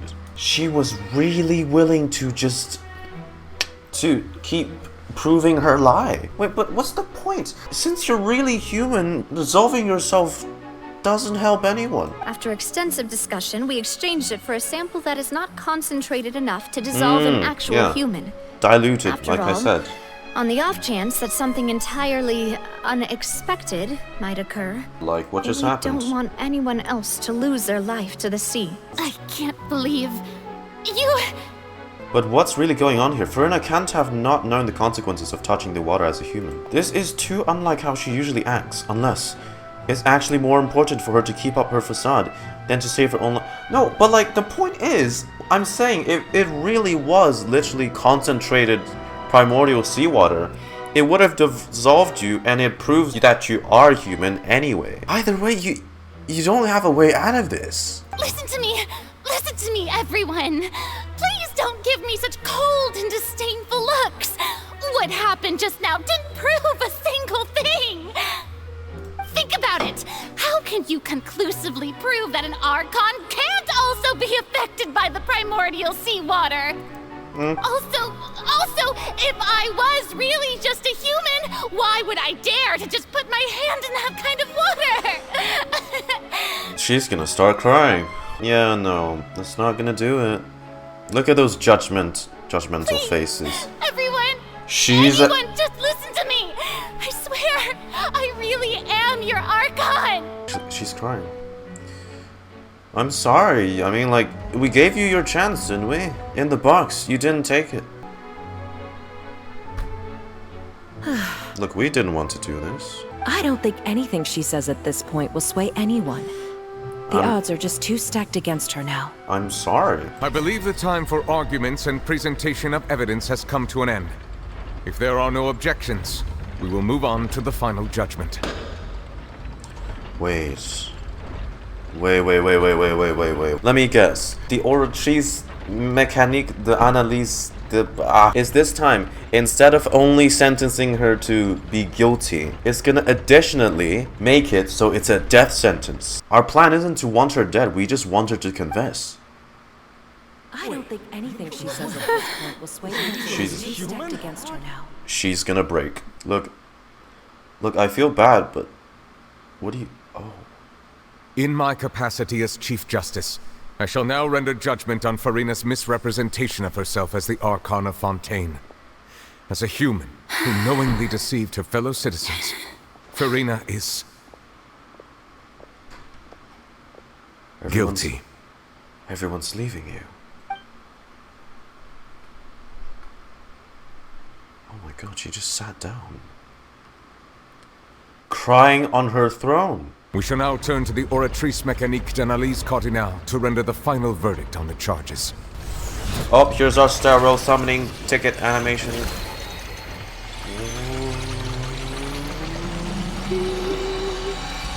Aish. According to the judgment of the Oratrice Mécanique d'Analyse Cardinale, Furina is guilty by death. It's never done this, has it? The exact wording of the verdict is thus: the Hydro Archon, guilty, to be punished via the death sentence. The death sentence? Yo, man, this Oratrice AI be wild. That's actually one of the available sentences? I've always thought that it was just a myth. The one and only time the death sentence has been handed out at the court, and it's been given to the very person we've worshipped as the god of justice? What an unexpected twist. Furina's been sentenced to death by the Oratrice? We just wanted to use the trial to show her the seriousness of things so she'd tell us the truth. I don't even think she's hearing this. She's already like, she's in her own mind and... According to Fontaine's current definitions of justice, as well as its recommendations for criminal sentences, is this sentence really appropriate for the crimes that have been committed? I mean, you're posing as one of the 7 that's taken up the seats, which would be a crime against Celestia. What is more strange is instead of Furina, the Oratrice rendered the judgment on the Hydro Archon. Indeed. Not only is Furina's sentence overly excessive, the very point of our trial today was also to prove that Furina has never been the Hydro Archon in the first place. But now, the Oratrice seems to have deliberately invoked the title of the Hydro Archon. What does this mean? Excuse me, if I may interrupt. Freminet? Is the trial still going? What? Freminet! You finally made it. I assume this means you've completed your mission? Yeah, bro missed the whole show. With some help from the other Fatu, Freminet brings the stolen stone slate. Is that the first prophecy slate? Oh, Egeria with a human in the center. Oceana's at the bottom, human crowds in the back. Thank you for your hard What is work, this Mr. proof? Freminet. Please allow me to review the record left on the Is it? slate. What do you make of this? I believe that you have already seen the other existing slates, and would like you to come here and confirm their contents. Huh? What does So this what do you prove? see? What is it? This looks like the previous Hydro Archon releasing her divine power, turning the Oceanids into human beings. Wait, whoa. Hold on a second. Wait. So is that this? Wait, this is the theory about how the whole of Fontaine is dead? I believe I've now made sense of the Hydro Archon's crime. It has to do with Fontaine's lost history. Is it really that theory? In truth, everything that you've encountered in Fontaine up until this point can be traced back to the contents of these stone slates. However, I'm uncertain as to how much sense they currently make to you. An association between the contents of the slate and the events in real life. Whoa. Holy Jesus. Oh, this is not just piecing together like a simple story for the truth of the crime. This is piecing together history. Oh, shit. Oh, fuck, this is so intense. The first stone slate describes what you just said. It seems to show the previous Hydro Archon using her divine power, and then the Oceanids turn into humans. Yeah? Does that mean that Fontainians are transformed Oceanids? Oh, Paimon wasn't expecting that. Whoa. But if Oceanids Wait a can turn sec. into humans, then perhaps this process can be reversed as well. This is the theory everyone was been saying. It's either like, oh fuck, and the original OG like Fontaine soundtrack, but just the violin. The second stone slate shows Celestia floating in the sky, and the Hydro Archon and her people Wait. worshipping it together. But the heavens still brought judgment down upon them. This must be the point when the Hydro Archon and the Fontainians were branded with their original sin. Does this mean that the original sin and the Hydro Archon sin are the same thing?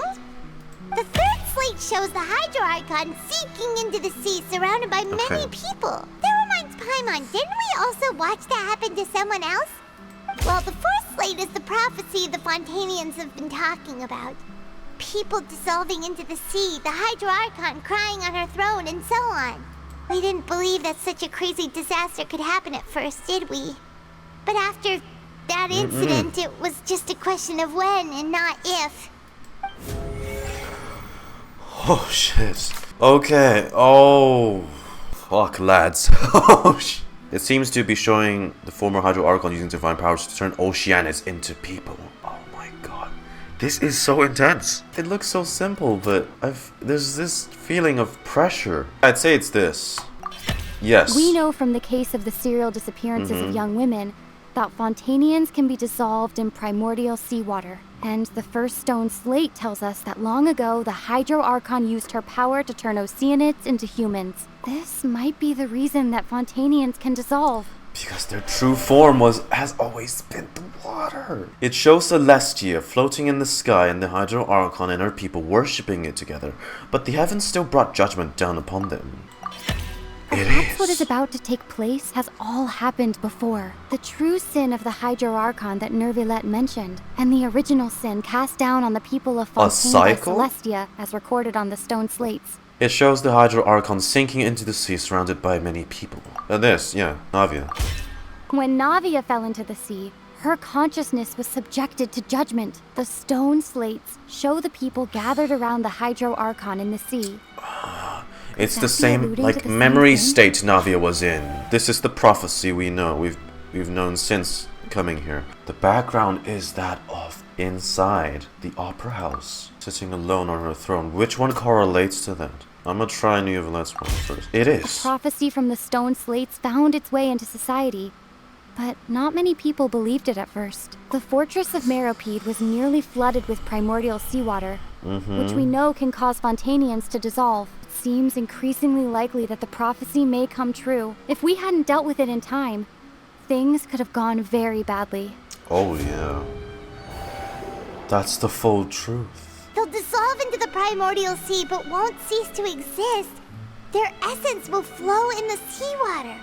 Because they always have been. And take the form of an Oceanid. The Hydro Archon was sentenced to death in court, shocking everyone present. Perhaps this means that her sin was actually Fontaine's original sin. Navia fell into the water inside those ruins, and she nearly dissolved. Original she was surrounded by the people of Poisson in a court within her consciousness, and was forced to take part in a trial meant to make her stay. The eruption of the primordial sea at the fortress of Meropide was the surest sign that the prophecy was about to come to pass no matter what.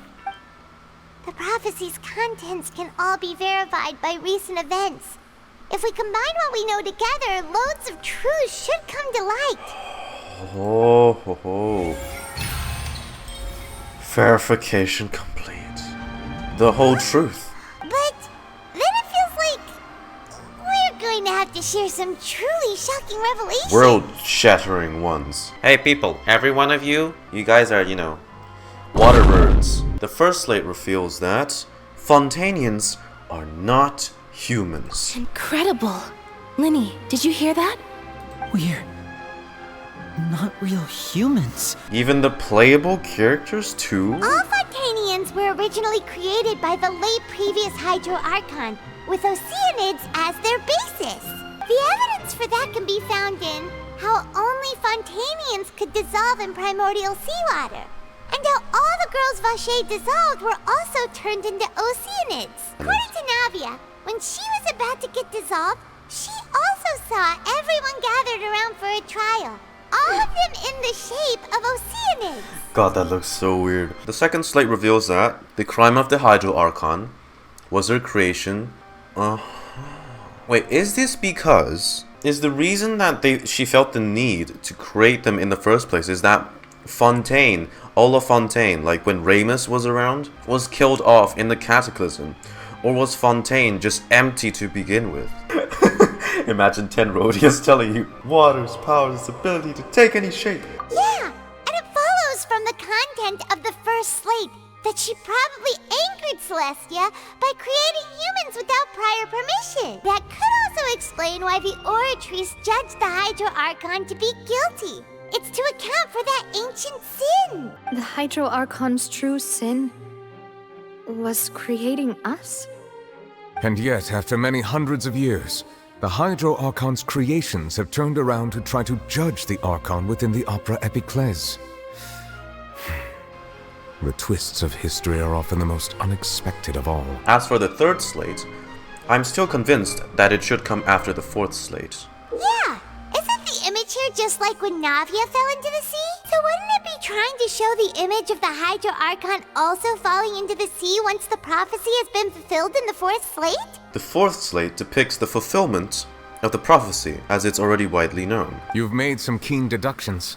I must say, given how much you still don't know, it is impressive that you've already managed to connect so many pieces of the truth. While you were able to decode all the information on the slates, they've also been etched with an additional layer of hidden information using a different power source. I shall make another attempt to decipher the narrative recorded within.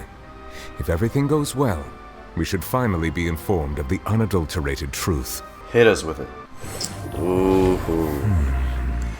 I believe I should share this truth not only with you, but with all the people of Fontaine as well. I will try to briefly summarize it for you. Says briefly summarize. 8-hour dialogue. That's the rest of the Archon quest. In the Fontaine of old, the previous Hydro Archon sensed the yearning of her Oceanid familiars for life on land. Hey, the Hydrodolans, the friendly ones. The Oceanids were enamored with the beauty and romanticism of human beings, and wishing to have those experiences for themselves, expressed to the Hydro Archon their desire to become of a similar kind. However, even though water as an element is intricately linked with the power of life, the Hydro Archon, as one of the seven, did not possess the authority to create a new form of human life. So instead just transform the Not existing one to ones. give in. She eventually found a way to create permanent humanoid bodies for her familiars by appropriating the power of this planet's primordial sea. Oh, she poured primordial seawater into the Oceanid's blood vessels, creating humanoid mimics in the process.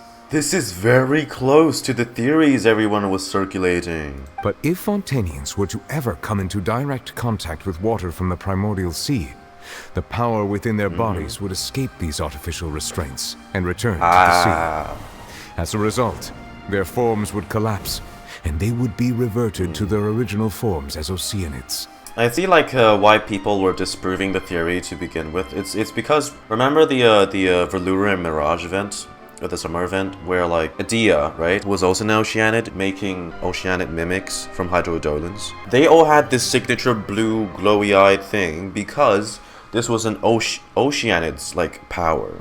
But because it's Egeria's the Hydro Archon, right? Of course she has a bigger authority. Hell, she has the Gnosis. That's what I was thinking too, because she has such a huge power gap compared to someone like Adia. She can create more convincing human mimics. Of course, the Hydro Archon never received permission from the heavenly Look at this man to create a new human race. And thus, the Hydro Archon and all of her creations came to shoulder the original sin of appropriating the power of the primordial sea. Wow, that's the second time you've cracked my computer screen today. That is the true history of how the people of Fontaine first came into being. So we were all Oceanids before we turned into human beings? Yes, like I said, even the very polygon NPCs. That's way too much information for me. I think I'm just going to pretend that I never heard a single thing. That'd be me. Wait, but if that's the truth, we can't let the Hydro Archon be sentenced to death. After all, her only sin was creating us. But you know what? Nuh-uh. That's for them to decide. That's for the machine. Alas, your hypothesis regarding the third and fourth stone slates was inaccurate. Oh yeah? The slates' respective positions are, in fact, correct. So they are in the right order. What is the third slate supposed to represent then? A key point of the visual on the third slate is how all the individuals depicted in the water are humans rather than Oceanids. They have not been dissolved, which implies that the water depicted in this slate is not water from the primordial sea. The nation of Fontaine is the nation of Hydro, as well as the nation of trials and justice. Instead of being the literal element, the water in the scene symbolizes judgment and justice. You may also recall Navia's experience. When she fell into the sea, her consciousness was surrounded by that of many others, who intended to hold a trial to determine her fate. The meaning of the third slate is that the people of Fontaine shall try the Hydro-Archon at the Court of Justice. It can't be. Yes, it refers to our present situation. What you're saying is, even though we decided to put on this trial to avoid fulfilling the prophecy, it accomplished the opposite. In truth, everything we've done has happened exactly as the prophecy foretold. So now it seems we're the ones making sure it comes true. You guys got tricked into doing the exact like the thing you were trying to combat. We fulfilled the prophecy. About the fourth slate. You probably thought that the eruption of primordial seawater beneath the fortress of Meripede served as the surest sign that the prophecy was about to come to pass, yes? However, I believe that rather than being a sure sign, that eruption could in fact only be a small warning of something far worse to come. As for the root cause of the catastrophe, I believe you've already encountered it once before. The Narwhal! Child! This eruption was just a small warning of the things to come. We're still going. We must find the root cause of the disaster. We're still going. Child's the whale. It was both dream and reality. We just have to fix it. If we're talking about a true culprit, that could only be that thing inside the primordial sea, right? Ya fucking big whale, god dang it. The truth, the original sin, the trial, and the root cause of the disaster. It's a big narwhal. Oh. Oh no. Oh no. Oh, it's happening. Wait, Child's theme too. Yes, Child's boss theme. There it is. Oh. No, I don't think that's enough. No. Oh, Child. Foul legacy. Come on. He's about to trash the opera.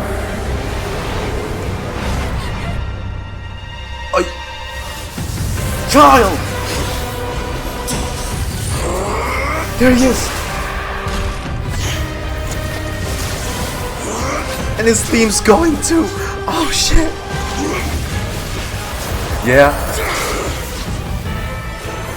Oh my boy. Yes. Electro charge that motherfucker.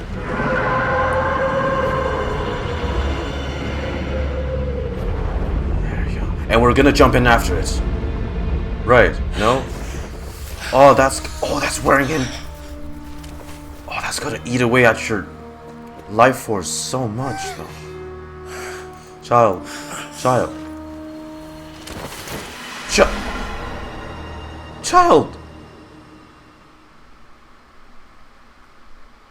Hop in after him. What are you waiting for? That was way too close. How did that thing just burst into the opera house? Was that the huge whale you saw in your dream? That's right. I wager that it's also one of the one that Child saw when he was young. So we've met it at last. I understand very well why it has chosen to make an appearance here. The all-devouring narwhal. That whale does not belong to Tevat. Narwhal. It is a monster that has traversed the stars, weeping all the while. It has been greedily consuming the energy from the planet's primordial sea, using it to grow. That is the main cause for the rising sea levels. And once it has finished consuming all of the energy contained within the sea, its next step will be... You said that when the Hydro-Archon first created Fontainians out of Oceanids, my fucking hand is shaking. She filled their blood vessels with primordial seawater. Precisely. That whale finds the blood of Fontainians nigh impossible to resist. Therefore, when it left the primordial sea, it decided to make its next stop a packed opera house full of food. Food in the form of Fontainians. We should thank that harbinger for buying us some time. He looks so worn out. The whale would have liked to come onto land far sooner. Was singed. It was breaking. He must have been fighting the creature for quite a long time. All this time. That battle maniac. We've always known that he had a special connection with that whale, but we definitely didn't expect it to how much life force has he drained? Anyway, now that we know that this whale is the actual cause of the disaster recorded in the prophecy, all we need to do to stop the prophecy would be to find a way to beat it up, right? It is too late. It had already absorbed too much of the Primordial Sea's energy before we could notice it. Not if I beat its ass, huh? At this point, it has become practically integrated with the sea itself. Even if the entirety of Teyvat were to be destroyed, it could still survive and swim off towards some other world. Then we gotta kill it right here. That's not something I will accept. Guys, every second we're spending talking here, Childe's exhausting his life force down there. So the prophecy will be fulfilled no matter what, huh? The prophecy. Yes, what has been prophesized will be fulfilled. You may view such things as the history of the future. After everything, it still turned out like this. We couldn't fight against fate. Wait, but if this is all about fate... Just as prophecies are usually only the future as seen from the perspectives of the gods. We're the hidden corner. Could things be happening in hidden corners where the gods' gaze does not fall? If we need OP Traveler, ultimately, now's the time. Fate shall serve as your only guide, no matter what will happen in Teyvat's future. All you need to do is to play your part. Could it be that even if the prophecy will be fulfilled, there'll still be a way to save everyone? Did I miss something? Wait, I forgot about Furina. What was it that she wanted to say to me at the last moment in the giant magic box? What is her real secret? Another cutscene. Fuck.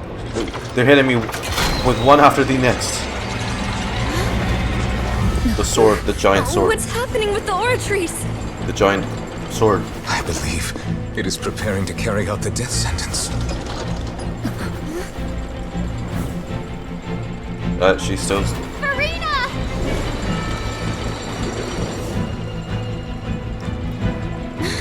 No, I still need answers. Go save her.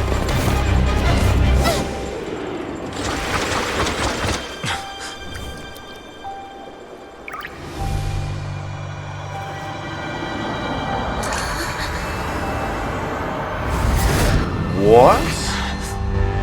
Fuck.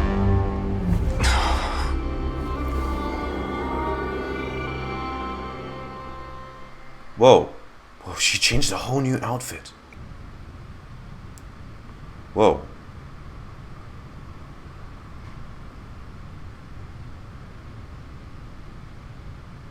What the? You.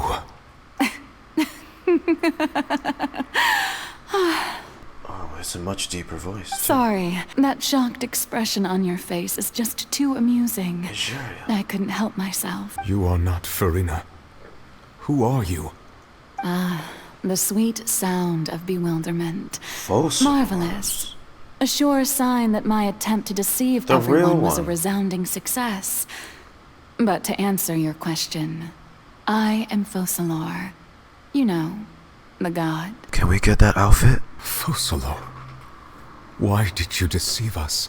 Oh, that wasn't my goal, of course. Goodness, no. But I had to fool everyone else too, if I was to stand any chance of deceiving. Those folks up there.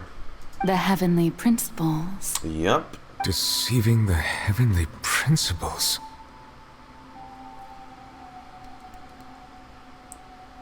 There's so many new soundtracks. It's all because of that pernicious prophecy. Dreadful, wasn't it? Everyone doomed to dissolve. Fontaine condemned to be flooded. One was not amused. In fact, one was positively bemused when that problem was thrust upon me by my dearest predecessor. That's the former Hydro-Archon Egeria, for the uninitiated. It hardly gets more disastrous than a preordained national catastrophe, now does it? She knew full well that the prophecy would surely come to pass. And as one of the seven, she also knew full well that one defies the heavenly principles at one's peril. So yes, as you have no doubt surmised, it was a rather impossible situation that I found myself in. I spent a terribly long time mulling it over, alone on the ocean floor. And I was almost growing barnacles by the time I finally realized there was only one possible solution to this confounding conundrum.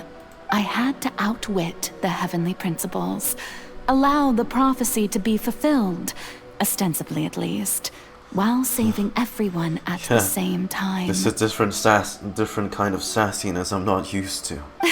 I'm a genius, I know. I can only assume that's why Egeria chose me as her successor. Although, looking back now, it was hardly the inheritance one dreams of. Between the task of saving the nation, the quotidian duties of the Hydro-Archon, and not to mention the original sin of creating a new race of humans, I dare say she left me quite a colossal mess to clean up. I did not choose this, any more than I chose to be one of her Oceanid familiars. So you were also once one of the Oceanids, transformed into a human by Egeria's hand. And then passed down the Archon's authority. Yes, I was. I always dreamed of becoming human. And I still do, even now. In my eyes, to be human is to be part of the greatest opera ever known. After becoming a god, I separated my divinity from my body and spirit, leaving behind only a self that was as naive and bewildered as my past self on her first day as a human being. Yeah, that's the Furina we know. The me you see before you now is that divinity. And the human counterpart I left behind, I named Furina. Jesus Christ, people. She could feel joy, sorrow, and everything in between. She could be as vain and conceited, or as meek and vulnerable as she wished. But she can never match up to you. Her strengths were of a kind only a human could possess, as were her shortcomings. She's a stand-in. But in my eyes, Furina's humanity was what made her perfect. She was perfectly human in every way. The person I always wanted to be. That's kind of sad if you think about it. Focalors wanted to experience this, so much. Yet in the end, she still had to hide away. Just so she can trick those folks up there and give someone else that life she wants. Anyway, so then I cursed her. Plan, of yeah, course. so then I cursed her. The plan to deceive the heavenly principles. Do you still remember the final scene of the prophecy? The Hydro-Archon alone, weeping on her throne.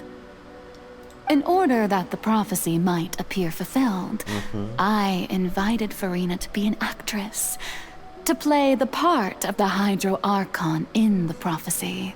All of this is a play, it's a performance. Under the curse I placed on her, so long as I, Focalors' divinity, continued to exist, she could not die.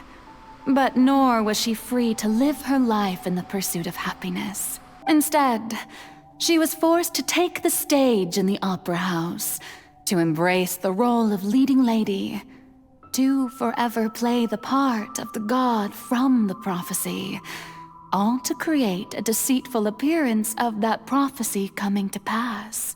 I suppose now you probably understand why your court is called the Opera Epiclese. But Furina is only human, isn't she?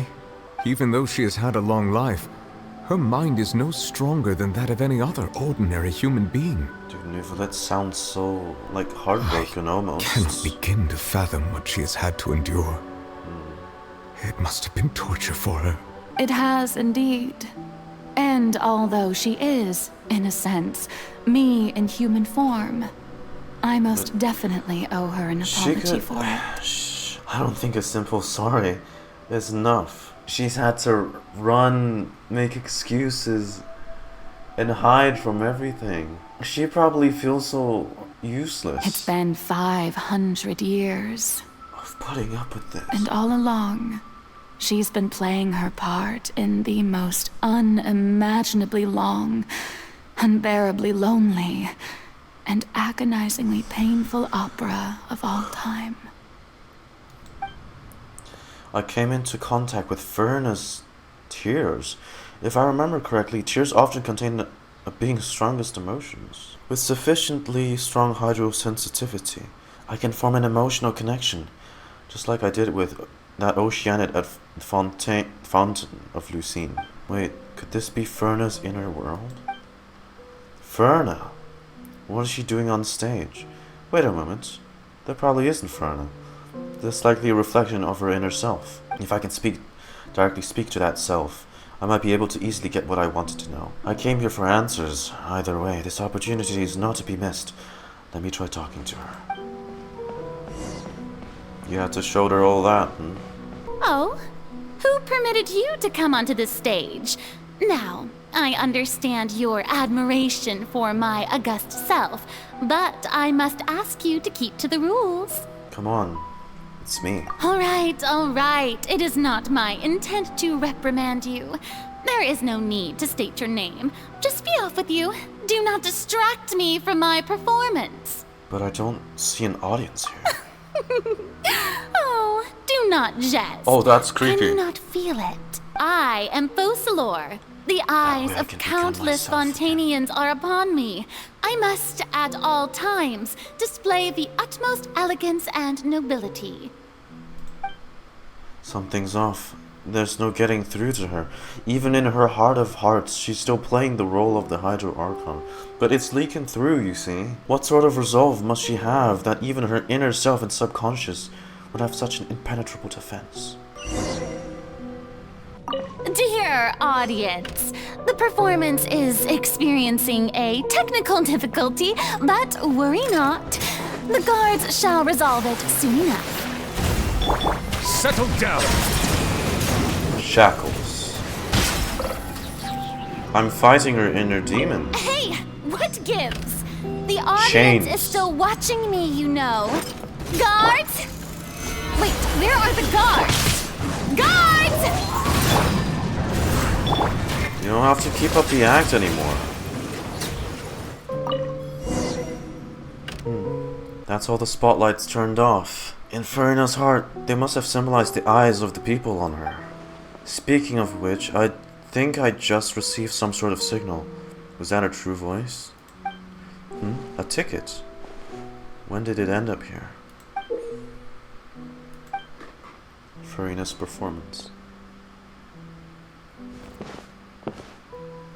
Either way, looks like the show is about to begin. In that case, show me how you truly feel, Furina. Scene 1. Before a mirror of Furina. Oh, this is so cool how they're doing it. Ah. Furina. That's Folcalors. Huh? Who's that? Who's calling me? Oh, Where are you? Is this when she was first created? Be not nervous. Be not afraid. I am before you. Wait a moment. You're mirror me? How can this be? But with a different outfit. Mirror you, huh? You know what? That's not bad. Let's go with that. Mirror me? What do you wish to say? The prophecy. Have you heard of it? What prophecy? Wait. I know. I think. I don't know why, but it's in my head somehow. What's going on? I can't seem to remember anything clearly. The only thing I know for sure is this prophecy. Will it really come to pass? Yes, it will. And that is why I've come to you. Disaster will come to Fontaine sooner or later. Things will develop just as the prophecy declared. There is no escaping it. But Doesn't that mean everyone will die? I'm a Fontainian just like them. Will I dissolve too? Oh. She's known of Folcalors then. Oh, don't worry. Magical meetings exist in this world precisely to give people a chance to turn things around. It is the reason why you met me today. I will tell you how to save everyone, but you may have to suffer somewhat. Play the role of the Archon forever. Oh, so there's still hope after all. Goodness, you frightened me. You spoke so much and with so much certainty. As for the suffering, well, I will admit that the first thing that came to mind was, why do I have to be the one to suffer? But if the prophecy will come true, I'll also die anyway, right? So if I've already met you as my magical meeting in this world, if there were scales, with all the people of Fontaine on one side and my pain on the other, is it not obvious where the scales should tilt? You truly are the perfect human. My ideal. I suppose this would also be the justice that belongs to you. Huh? Don't worry, it's nothing. Listen well. Fontaine has just lost its Hydro Archon. I need you to play a role. That of the new Archon. Play as a god? You must begin a never-ending masquerade. You must never let anyone suspect your identity. Masquerade of the guilty. If you can keep it up, then I shall have my way of defying this prophecy. But should your identity be revealed, then all hope will be lost. But how will I do this? A human assuming the role of a god without being exposed. Don't worry. There's so much to throw What on you her. must do is not to turn yourself into a real god. You simply need to play the role of a god as humans imagine them to be. Being a human yourself, I'm sure you already know what such an entity would be like. Remember, your true challenge will not be pursuing divinity, but contending against humanity. I'm still not sure I understand, but I'll try. I'll try to do this. Yeah, this is the why she was as clueless as she was. How long am I going to have to play this role? Forever. To accomplish this mission, you will have to stay on the stage for many, many 5 years. centuries even. You will endure and not grow old until your task ends. But I promise you, all will eventually end in a magnificent and dramatic trial, and everyone will be saved. I have to say, this is hard to watch. Very. A trial, huh? How exciting. Oh. I'll be looking forward to it. Looking forward. Ascension speech. Furina. Oh, fuck. Taking the scene as an Archon. Amongst the 7. The Maison Cardinalise has announced my accession, but this is my first time facing the people. What should I say to most appear like a god? To be honest, I still don't know. Perhaps I should first try to act natural. Summon courage. Ladies and gentlemen, good evening, and welcome to the Opera Epiclese. I'm sure you've all heard about how I have taken on the role of Hydro Archon. Indeed, I am Furina de Fontaine, your new Archon. In truth, I know little about becoming a nation's new god, but it will be my honor to guide you all. Just like commanding yourself like a robot. As the god Folcalors, the god of justice, I shall do all within my power to lead you into an age of fairness and justice. Close politely. Once again, thank you all for coming. If you should have any questions or suggestions, please send them to the Maison Cardinalise. The future of Fontaine will require us to work together, after all. I thought I might stammer, but thankfully, I was able to convey my thoughts just fine. Okay, and next. She seems so innocent. That's the new Hydro Archon. Is this some kind of joke by the Maison? I would have thought that a being that surpasses humanity would be a bit more assertive. Hey, did you hear that? She even told us to send her suggestions there at the end. Shouldn't gods be all-powerful? She's being so modest. What's the difference between her and an ordinary person, then? If you ask me, all that. Perhaps the succession didn't actually happen. She might just be a Maison-back puppet. Wait, what's going on? Why is everyone suspecting me of being a fake? Oh, this is bad. If I get exposed here, there'll be no saving the people from the prophecy. Right. Mirmi said that I just need to play the role of a god as humans imagine them to be. Well, thanks. I feel like a sack of shit. How would they imagine a god to speak and act? You know, this is literally just a reflection of how people originally reacted to Furina, the character. We were just like the audience. Now she wants to fight? Fighting gods? I've got a resume. What, you told me to fight, right? Are you not afraid? So, bro, your facade breaks that easily, Folcalors? Come on. Until now. Assertive, with a strong sense of presence.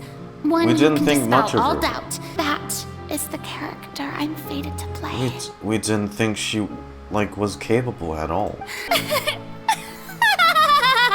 It's because she isn't. Oh, very good, my people. Only ones such as you are deserving of my rule. Just meant to be a Now, fake. I was wondering if some weak puppet were to one day come onto the stage and claim ownership of this opera house, would the children of Fontaine follow them? Well, it seems that you would all see right through them. Having passed my test, you are qualified to witness wondrous trials alongside my august self, here in this opera house. You may consider my previous act a door gift of sorts. I thought it was a debut that suited the atmosphere. Now then, let us be reintroduced. Shit, for 500 years. I mean, she's good. She's good. So that was just a performance. How could I have forgotten that we were inside an opera house? Her personality. It's quite shocking. If only you knew. You thought the show ended there, but no, she had to keep it going. Such a fascinating and bold deity. For centuries. How wonderful. Her future may yet be bright after all. And now they place so much hope into her. Best follow this flow and restart my accession speech.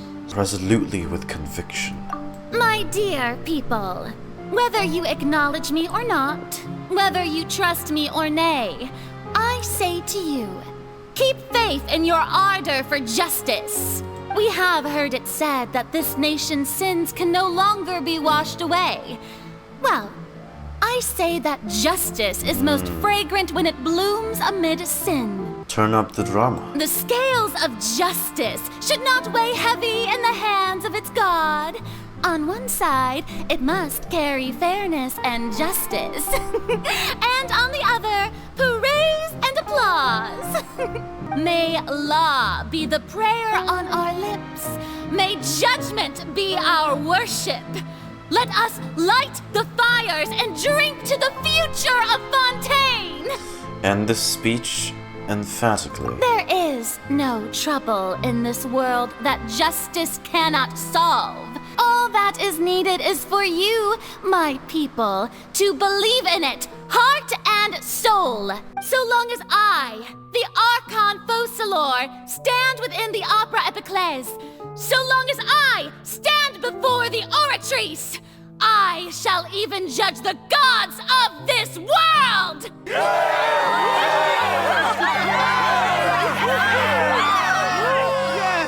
She really is perfect. Exactly like Egeria said. Scene 3, Opera House, Furina. Oh. Lady Furina, here are today's case reports, as well as a summary of the follow-up for your perusal. Come now. Was I not just at the Opera House in person? Leave these kinds of things to Neuvillette. Besides, none of these trials were the one that I'm looking forward to the most. If I may be so impertinent, what kind of trial are you truly looking forward to? A magnificent, dramatic, and wondrous trial. A trial to end all things. How could you hope to understand? Lady Furina, I don't know what to say. Thank you for agreeing to see me. No need to thank me. Or rather, thank your own sense of perseverance instead. Long have you stood in line to meet me, have you not? Oh, I'm afraid that's just an inevitable consequence of my divine charm. All right. Deuteria, is it? How is your son's illness? You remembered me, and you knew of my family, too. He is doing much better now. In fact, he is far more of an ardent believer than I.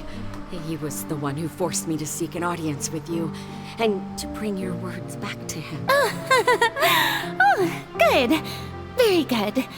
If this should happen again in the future, please do not hesitate to come and tell me. Going down to citizens' homes every so often, while not usual practice, should serve as a fine change of pace. You're such a gentle and wise god. Thank you once again, on behalf of my son. Furina, here are the latest hydrological reports. As for the specific parameters you asked to take note of, afraid things still don't look good. As your god, I did already expect this, but I wanted to see how far your human wisdom would allow you to analyze it. All manner of signs indicate that the prophecy will still come to pass. Forget it. That's not something you need to worry about right now. Well, as I understand it, the Fontaine Research Institute is also trying to find a way to counter the rising water levels. Until they blew themselves sky high and back to bed. The day's For finally 5 centuries. I haven't had a moment to breathe this whole time, but it's good to see that everything's getting on track. There are no longer any voices of suspicion. Just to calm people down about the prophecy, pretend she's someone she's not. Pretend to, not just anyone, pretend to be the Archon. Like, are you kidding me? Maybe this is fine. I just need to keep going, and everyone will be saved. All right, Furina, don't think too hard about this. You need rest. Tomorrow's a new day. Scene 4. Opera House, Furina. Lady Furina, here are the new trial reports for the latest cases, as well as a summary of the follow-up. There'll be no need for that. I've seen them already. There's no need to go back over scenes I've witnessed in person before. Lady Furina, I've waited so long for this chance to see you in this manner. It's just the same thing over and over Moment is an honor for us both. and over. The same thing. Lady Furina, we're detecting significant hydrological anomalies near Poisson. Understood. Keep monitoring. Keep me informed should anything come up at the Institute. And, I don't think I let anything slip today. just to make sure. I must show the people that there is nothing to worry about. I just don't know when these days will end. I feel utterly exhausted. Best to rest early today, too. And 5. Opera House, Furina. Again. Over and over. Every day. Every week. Every month. Scene 18. Lady Now, Furina. I didn't even get to count that. I've heard that the first member of our family who was honored to receive an audience with you was Madame Deuteria, almost 20 generations ago. 20. And what a fine family yours is indeed. It brings me great joy to meet such a faithful believer, a descendant of a line most ardent. 800k. 500 years in days. Each scene is like a day. You see how this thing's hiding? It's basically her wanting to hide away. My lady? What is it, good citizen? Her voice is...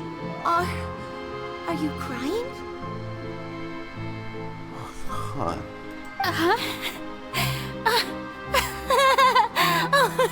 Really now? I didn't even notice. This must be the overflow of hydro She's from my overwhelmed. person. Well, can't quite help being the god whose dominion is the waters, can I? No wonder. No wonder. A manifestation of your power, then. Oh, Archon, I am honored to have witnessed it. Honored indeed. Jesus.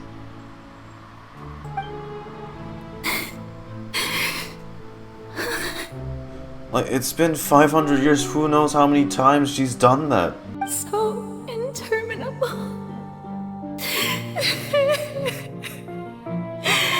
So lonely. Just how much longer? That's her from the fountain. The fountain of Lucine. Hundreds of years must have passed by now. Perhaps the show must go on for hundreds more. I never imagined that it would hurt so much. Have I reached my limit? No. Perhaps I reached it long ago. Today I didn't even notice my own tears. I want to tell someone, anyone, about this. But would that not destroy all I've done so far? I've conducted so many investigations across the centuries. But there's not even a sliver of hope that we might break the prophecy. All I can do is keep heart. I must maintain this act. It is the only way to save Fontaine. Please, mirror me. You have to succeed. I'm not as big of a Furina appreciator as my buddy, and if I'm reacting like this, I can only imagine how he was. When do we come in? Furina and?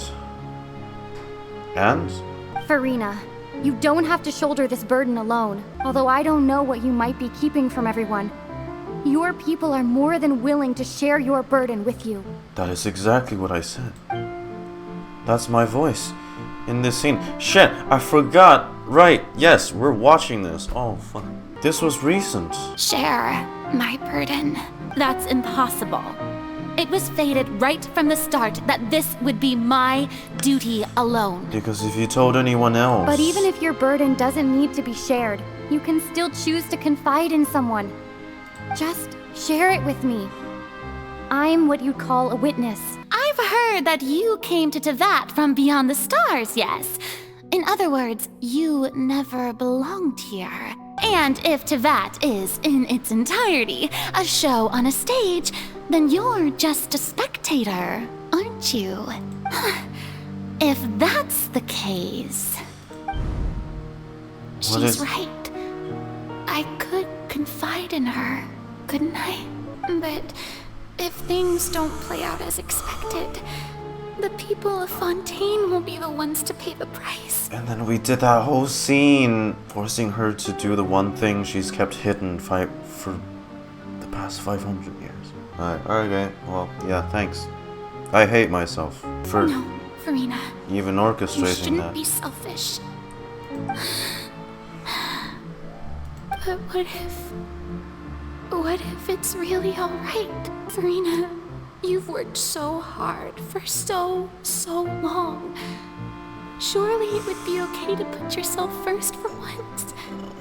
Just this once. Is it such an outrageous thing to do anyway? To find someone in whom you can confide your frustrations and sorrows? Surely it could not hurt. If you let this opportunity slip through your fingers, it might never come by again. Think about it long and hard.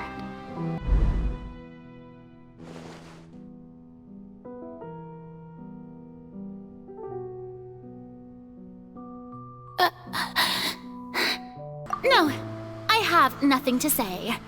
I am Furina, the Archon of Fontaine. Everything will surely get better. No, it won't. All you need to do, dear spectator, is to witness my performance until the curtains fall.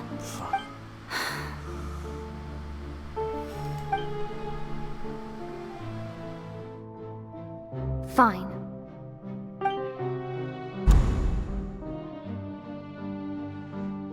The one chance. No. Yeah, it is her resolve. So even Furina doesn't know the truth? You've never once let her in on the full plan? Yes, She it couldn't. had to be done. To deceive the heavenly principles, you must Exactly. first deceive yourself. She did very well. If she had let her resolve falter even once in these 5 centuries, Fontaine would have been doomed to the most tragic fate. It seems that trusting humanity was the right decision after all. Just this whole like delicate thread of holding everything together, and she's at the center. I believe that I understand how your deception works, but that is only half the truth, is it not? How would you build on this foundation to save the people of Fontaine? That is the most important thing. Ah, good. Of course, the Iudex of Fontaine has pinpointed the crux of the issue. I'm sure you've long sensed that the Oratrice is no simple machine, yes? It's a divine creation. I've always suspected that it had its own consciousness, and Lyney did mention that he heard a human voice within the core chamber. Yours. It now seems that that person was you, hidden within the machine all along. Am I right? I think most people thought it was a And jury. then I became one with the Oratrice, taking Fontaine's gnosis with me. Yes, it would seem so, wouldn't it? In truth, it is no enactor of justice. It is, in fact, a device created to kill the god of justice. Beg your pardon? Because if she dies, the rest of Fontaine doesn't? Oh, you have it. And to be more precise, not only will the Oratrice take down the god of justice, it will also take down the divine throne upon which she has been placed. No more Hydro Archon. I mean, did you think I would be the sort to enjoy peaceful repose while Furina suffered? My work over these last 500 years has been to constantly accumulate indemnitium within the Oratrice. But really, some have already discovered that only a small fraction of the energy generated by the device was ever used to provide power to Fontaine. To wipe this seat from Celestia completely. The vast majority had to be, accumulated to enact this death sentence. It was all a part of your plan then? Both the trial and the sentence? Indeed. This power, accrued over 5 centuries, could have sustained Fontainians for millennia, had it only been used for that purpose. Almost all of it has now been stored within the Oratrice. It took 500 years of storing energy to have enough to kill an Archon. But only power of this magnitude could hope to destroy the Hydro Archon's divine throne, shaking the rules established by Celestia, and breaking through the institution that is the Seven. So the Oratrice's call for death was for neither Furina nor Folcalors, but for the Hydro Archon, the destruction of that divine throne. If I do not misunderstand your intent, you must be... Returning what's rightfully yours to you, of course.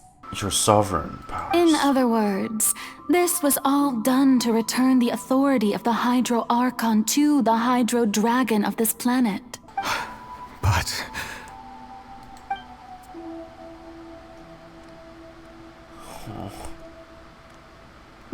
what? Getting sad again, are we? The authority of the ancient dragons shall soon be yours once more, O Hydro Dragon Sovereign. And this is the face you make. This is gonna convince Neuvillette that sovereigns and the people of Tevat can coexist, and he can tell the other sovereigns. All you've done throughout the years is just so you can sacrifice yourself at the very end. I've never quite seen it that way, you know. Even now, I'm quite pleased at how well my deception worked.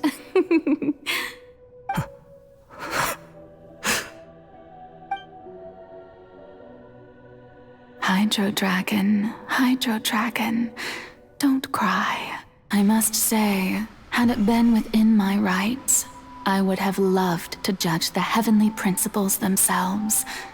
Were they not guilty of essentially the same crime? Egeria stole the power of the primordial sea, and the heavenly principles stole the power you ancient dragons possessed. I, for my part, am the god of justice. And is it not just that your original powers should be returned to you? The cost is Speaking too of great. justice, I have always believed that justice lies in the process of pursuing human existence itself. So, if the theft of the primordial sea's might was Fontaine's original sin, then, leaving matters of procedural right and wrong aside, the descent of the Fontainians as humans and their right to exist in this world would be Fontaine's original justice. In other words, existence was Egeria's justice, and to me, justice is the continuation of that existence, defying the prophecy and ensuring that Fontaine's people shall live on. That should be the justice enthroned over all others. At this point, we, whether it be myself I'm sighing into the or microphone. all other Fontainians, have shouldered the burden of this sin for far too long. Iudex Neuvillette, the highest judge in our land, when you regain your full power as an elemental sovereign, what verdict shall you pass upon us? So when I was invited to the court of Fontaine to serve as Iudex, I see now that that was your idea too. At last, I now understand the true purpose behind this position. That's a line from the trailer. In the beginning, I was uninterested in human existence.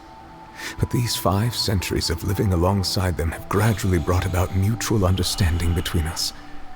And I have even attempted to feel as they feel. You are a devious one, Focalors. That's why he says this line. Things being as they are, surely you know that I could never declare them to be guilty.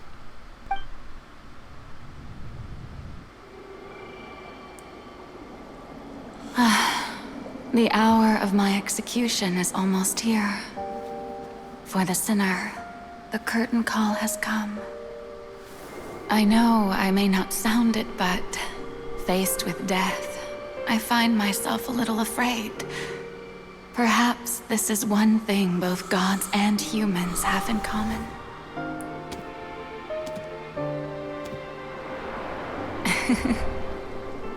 Farewell, Neuvillette.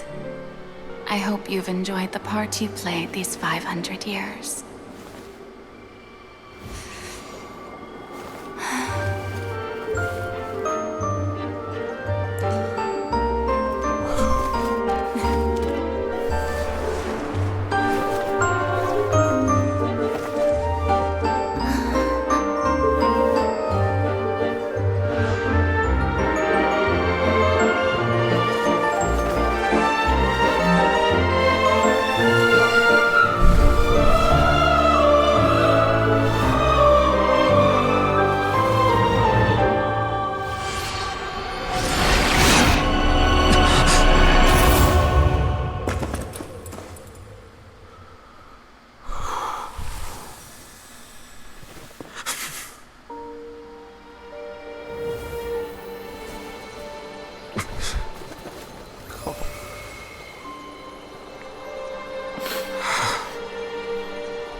I,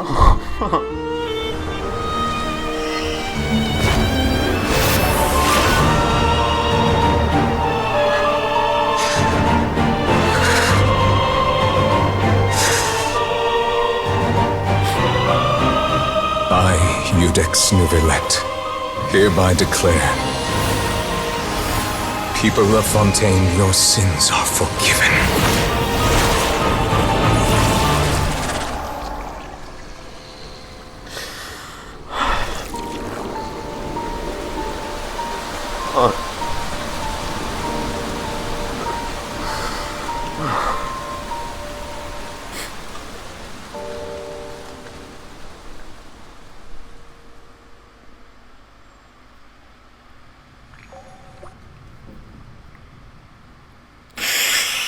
Oh, fuck. Shit. Oh, fuck. Oh, I'm sorry. Oh. When that shit... When that fucking massive... Fuck, man. God, I can't even talk. Oh, shit.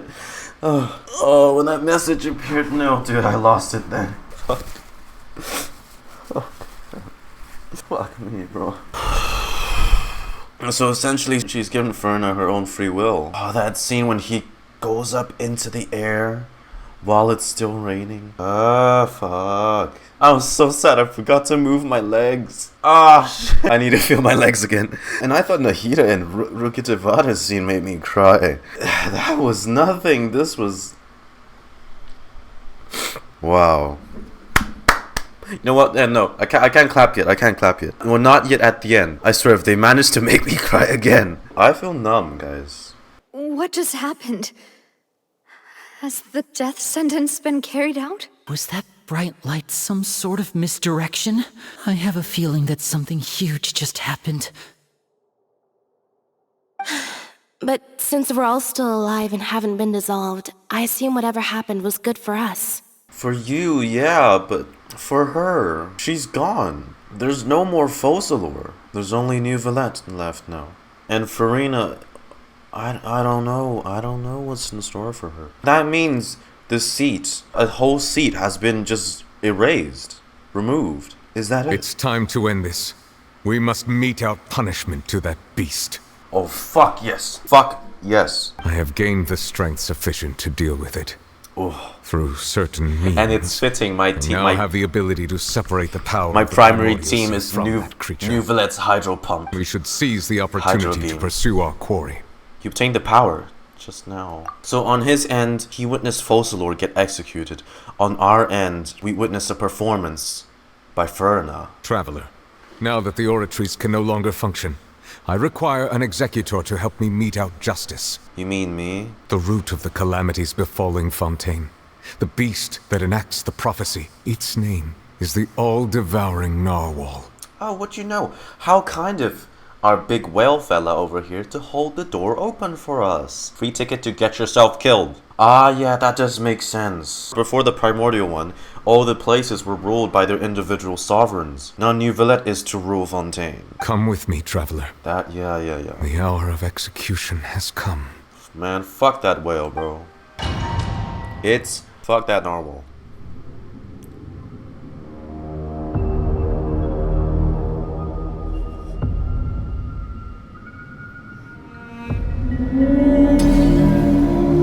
Did you hear the atmosphere? We're going to execute it? But how are we going to do that? It's huge! We gotta listen to the music. I've already done my best to separate the power of the Primodials. Considering the size of the beast, I cannot reach the power source. Unless we can find a way to attack it from within. How do I share a part of the ancient? Okay, I'm gonna just do this. Look for an opening.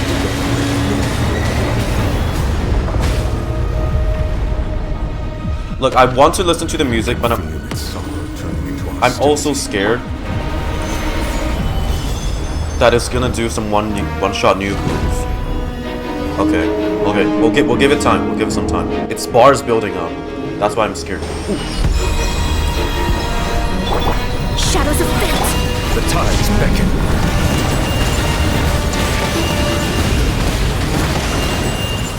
shit. Gather. Oh, shh. The all-devouring narwhal cannot resist its instinct to devour. Continue to trigger its hostility. A chance will present itself. Okay, alright. Oh, fuck. The husk. What's that homing thingy over there? What the? Really scary.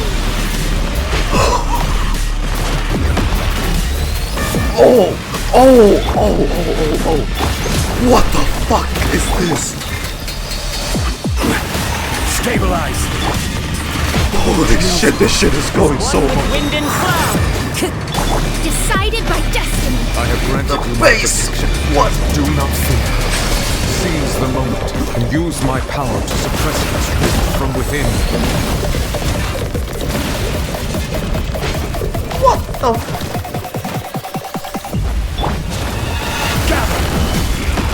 Oh my fucking, wait. Okay, no, that like muffles the music. What the fuck, man?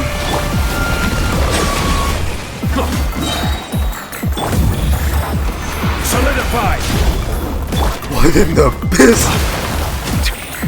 Okay, I'm guessing I have to keep doing this so that it gets me back to like damaging phase for the narwhal.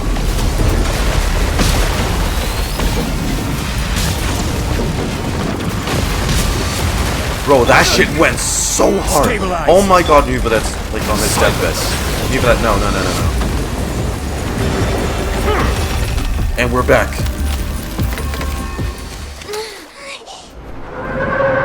Second phase. That was... Wait, what? Oh. Really? We donezo. Nah, it's not that easy. No.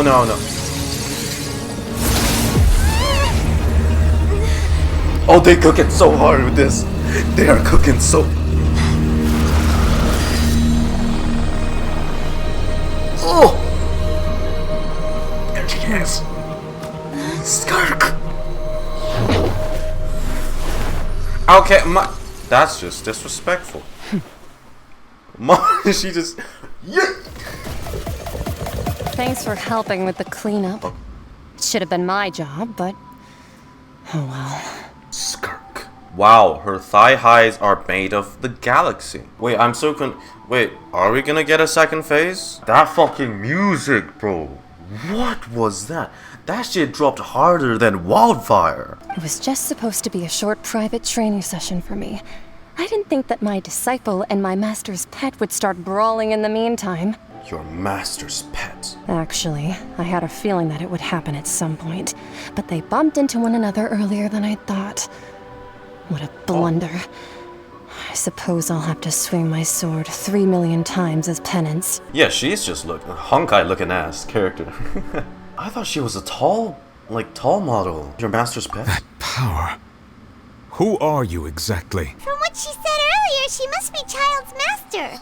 Skirk, right? Oh, shit. It's just that he gave us the impression that she was the less talkative person. I simply did not have anything to say to a weak. But you, on the other hand, managed to defeat the all-devouring narwhal without using power from beyond this world. Because you only thought the powers from out of this world can counter the past. Bro, I have a C3 Neuvillette. You stood no chance. So you may speak to me as equals. What sort of person would take the all-devouring narwhal as a pet? Well, considering Skirk has been residing in the abyss for like forever, someone who rules the abyss I have sounds to agree. more fitting.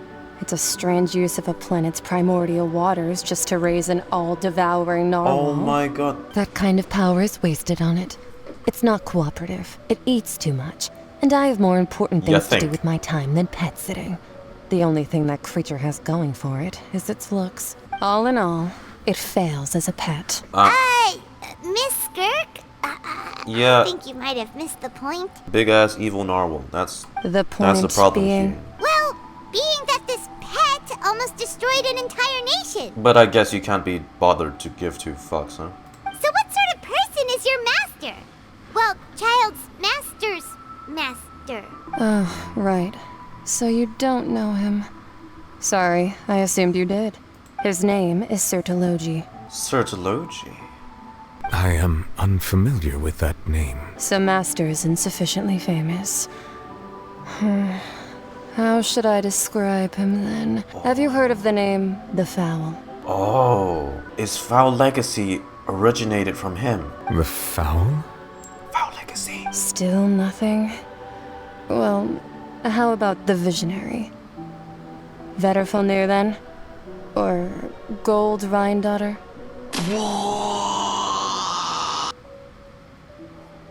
What the fuck? Gold keeps that shit as a pet? So Durin wasn't enough for you, huh? Ooh, that one we've heard. Rhindaughter's part of the Hexen Circle. She's Albedo's mom, right? So you do know that name. To be honest, I also heard all of those names and titles from my master. I don't actually know them either. But I suppose you understand now, yes? My master is likely a similar sort to Rhindaughter.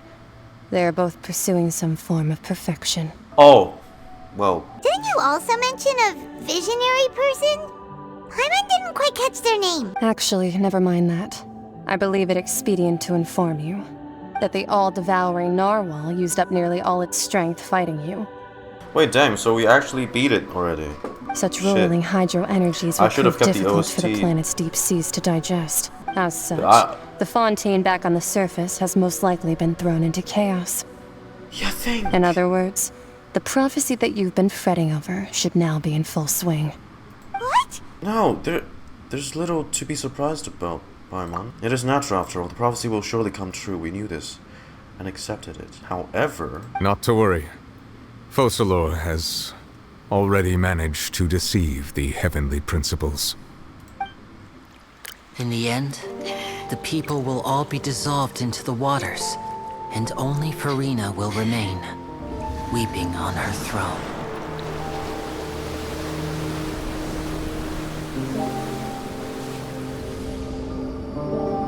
Wait. Only then will the sins of the people of Fontaine be washed away.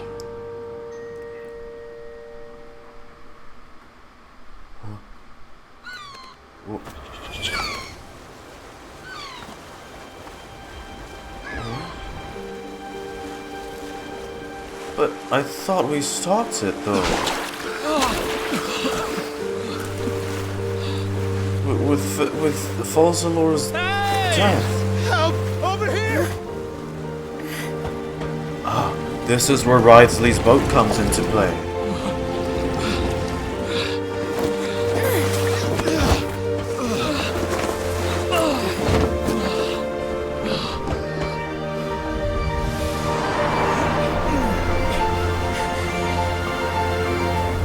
Wriothesley, yes! Yes! Oh, here it comes!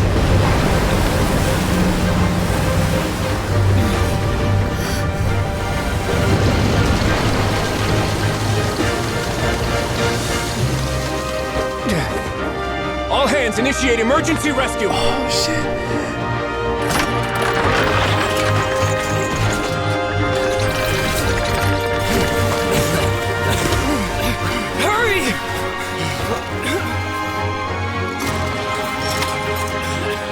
Oh, hey, lend a hand! It's an airship.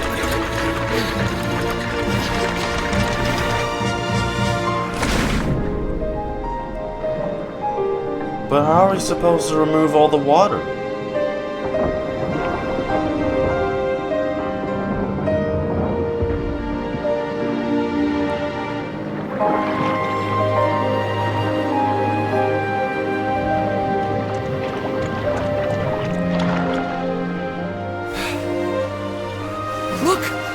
Receding!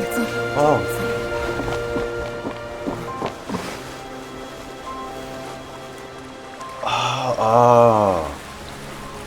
Okay. It's a miracle! Water's receding. We didn't dissolve. The prophecy was wrong. The prophecy was wrong. That's because it took Folcalors' death.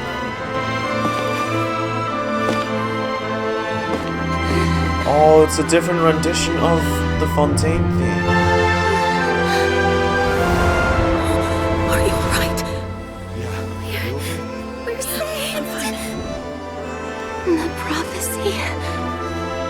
was wrong.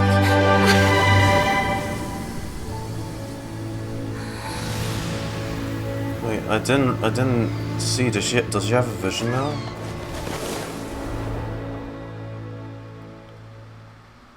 Oh, wow.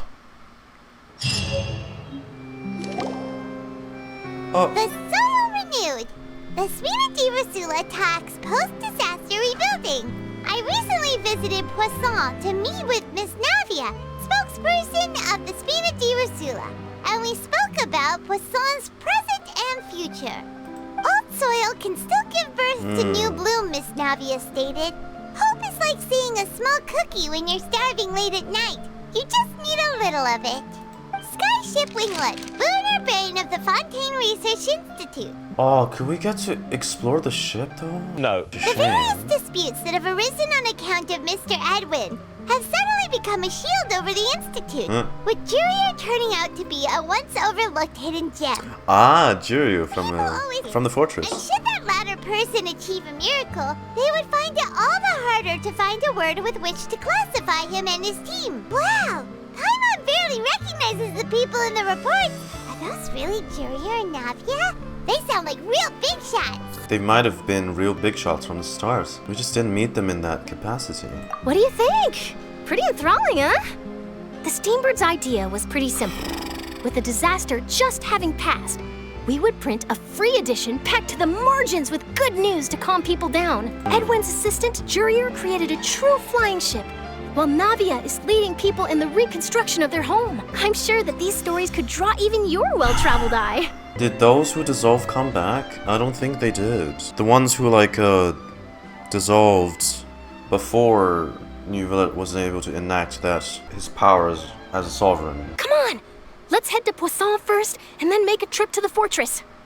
There are some things you'll only know when you get there. Fatui agent. Oh, it's you. What brings you all here? I'm here to update myself on how things are going here. Oh, the Fatui are here too. Let me introduce you.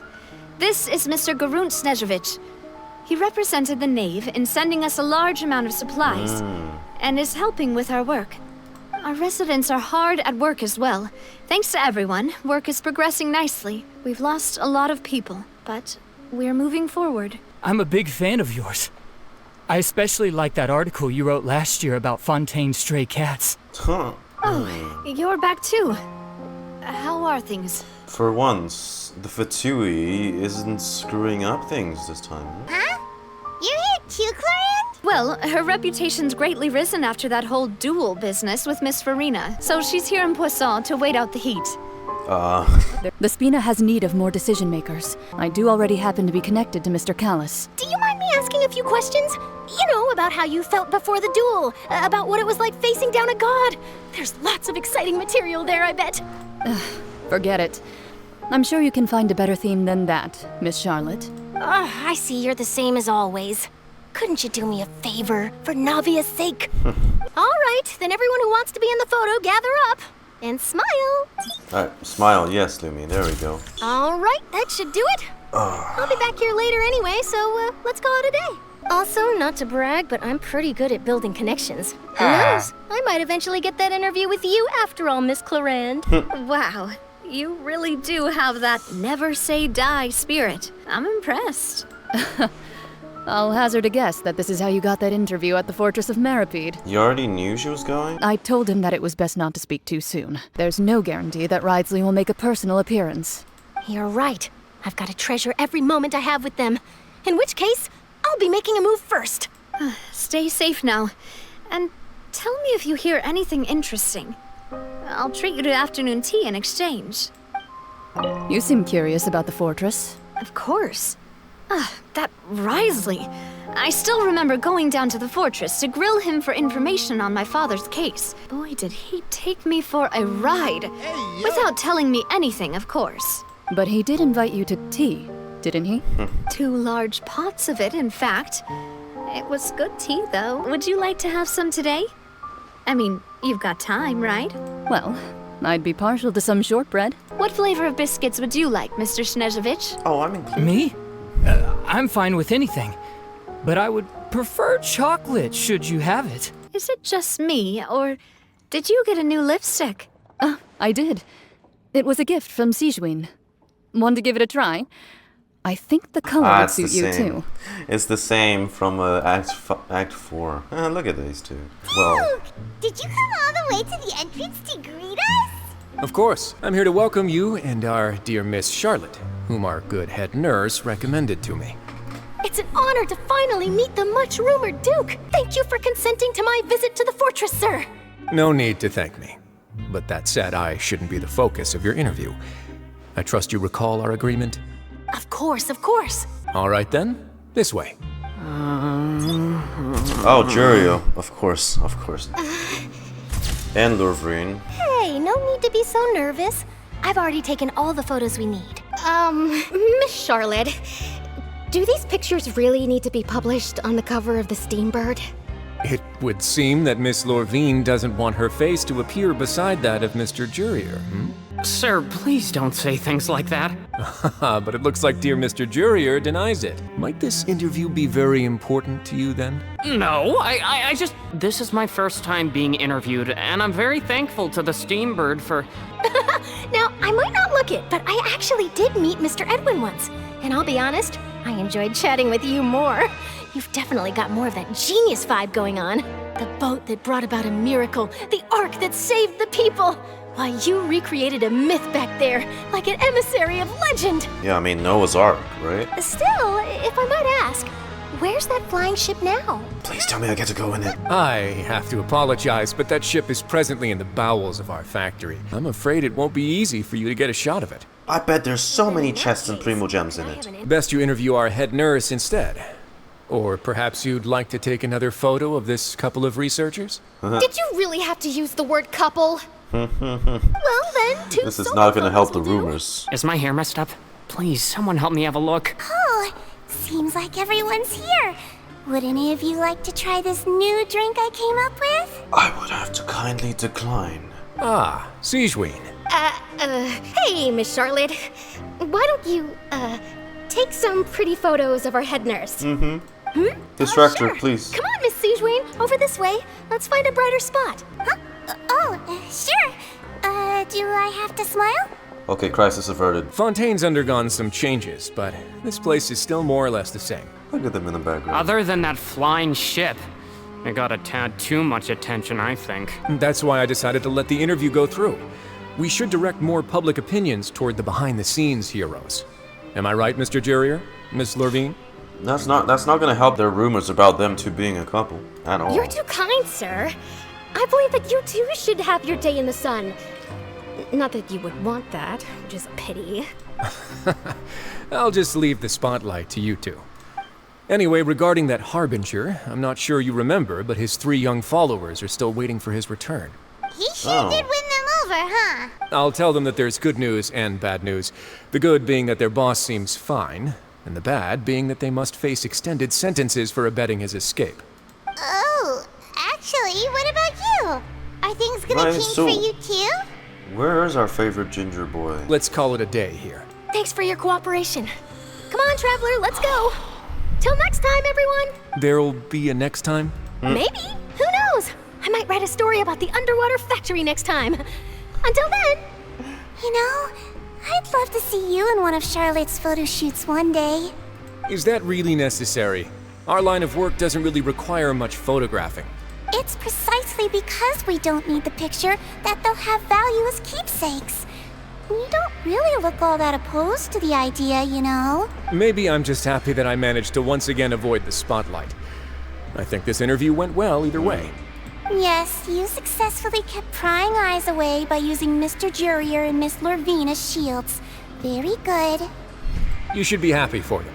They have a bright future ahead of them. Wow, everyone's just shipping those two together like no tomorrow. I pray for the two. Right, how's Furina? Yeah, we're just gonna meet everyone before we end it off. Navia mentioned that she stayed in touch with Lyney and the others after working together. Apparently, they've been at the docks distributing these strange pockets the whole time since. Ah, the magic pocket. Traveler, Paimon. Ah, and Miss Charlotte, too. Would you like a magic pocket? What sort of gadget is it? It's a wondrous bag that can be used to carry many things. The water level has returned to normal. But if you see any of your things floating around, you can use this to carry them. You could just make a friend like Freminet here. Isn't that right, Freminet? Is this what you meant by, I'll help you make some more friends? Yeah, that's not the right way to go about with someone as introverted as Freminet. To be honest, that sounds pretty sweet. Could I have your contact, please? Sure. Please, write down my address. My man Freminet about to score a number? You sure are working hard to help Freminet socialize. He was the one who proposed doing this. He even wants to assist in our magic shows. Sounds like that would suit him. Lynette, could you come over? Miss Charlotte says she wants to take a picture of us. Got it. My, that Charlotte is rather perceptive. She got rid of everyone the moment she realized I had something to say to you. So, how have things been, Traveler? I'm doing alright. Father says that you did a great deal during the latest events. She's very grateful for your contributions to Fontaine. That's alright. We were more than happy to help. So, what's she doing now? Oh, I guess you haven't heard. Well, After what? Lady Furina left, Father and Monsieur Neuvillette opened negotiations, during which he gave Fontaine's Gnosis to her as a diplomatic gift.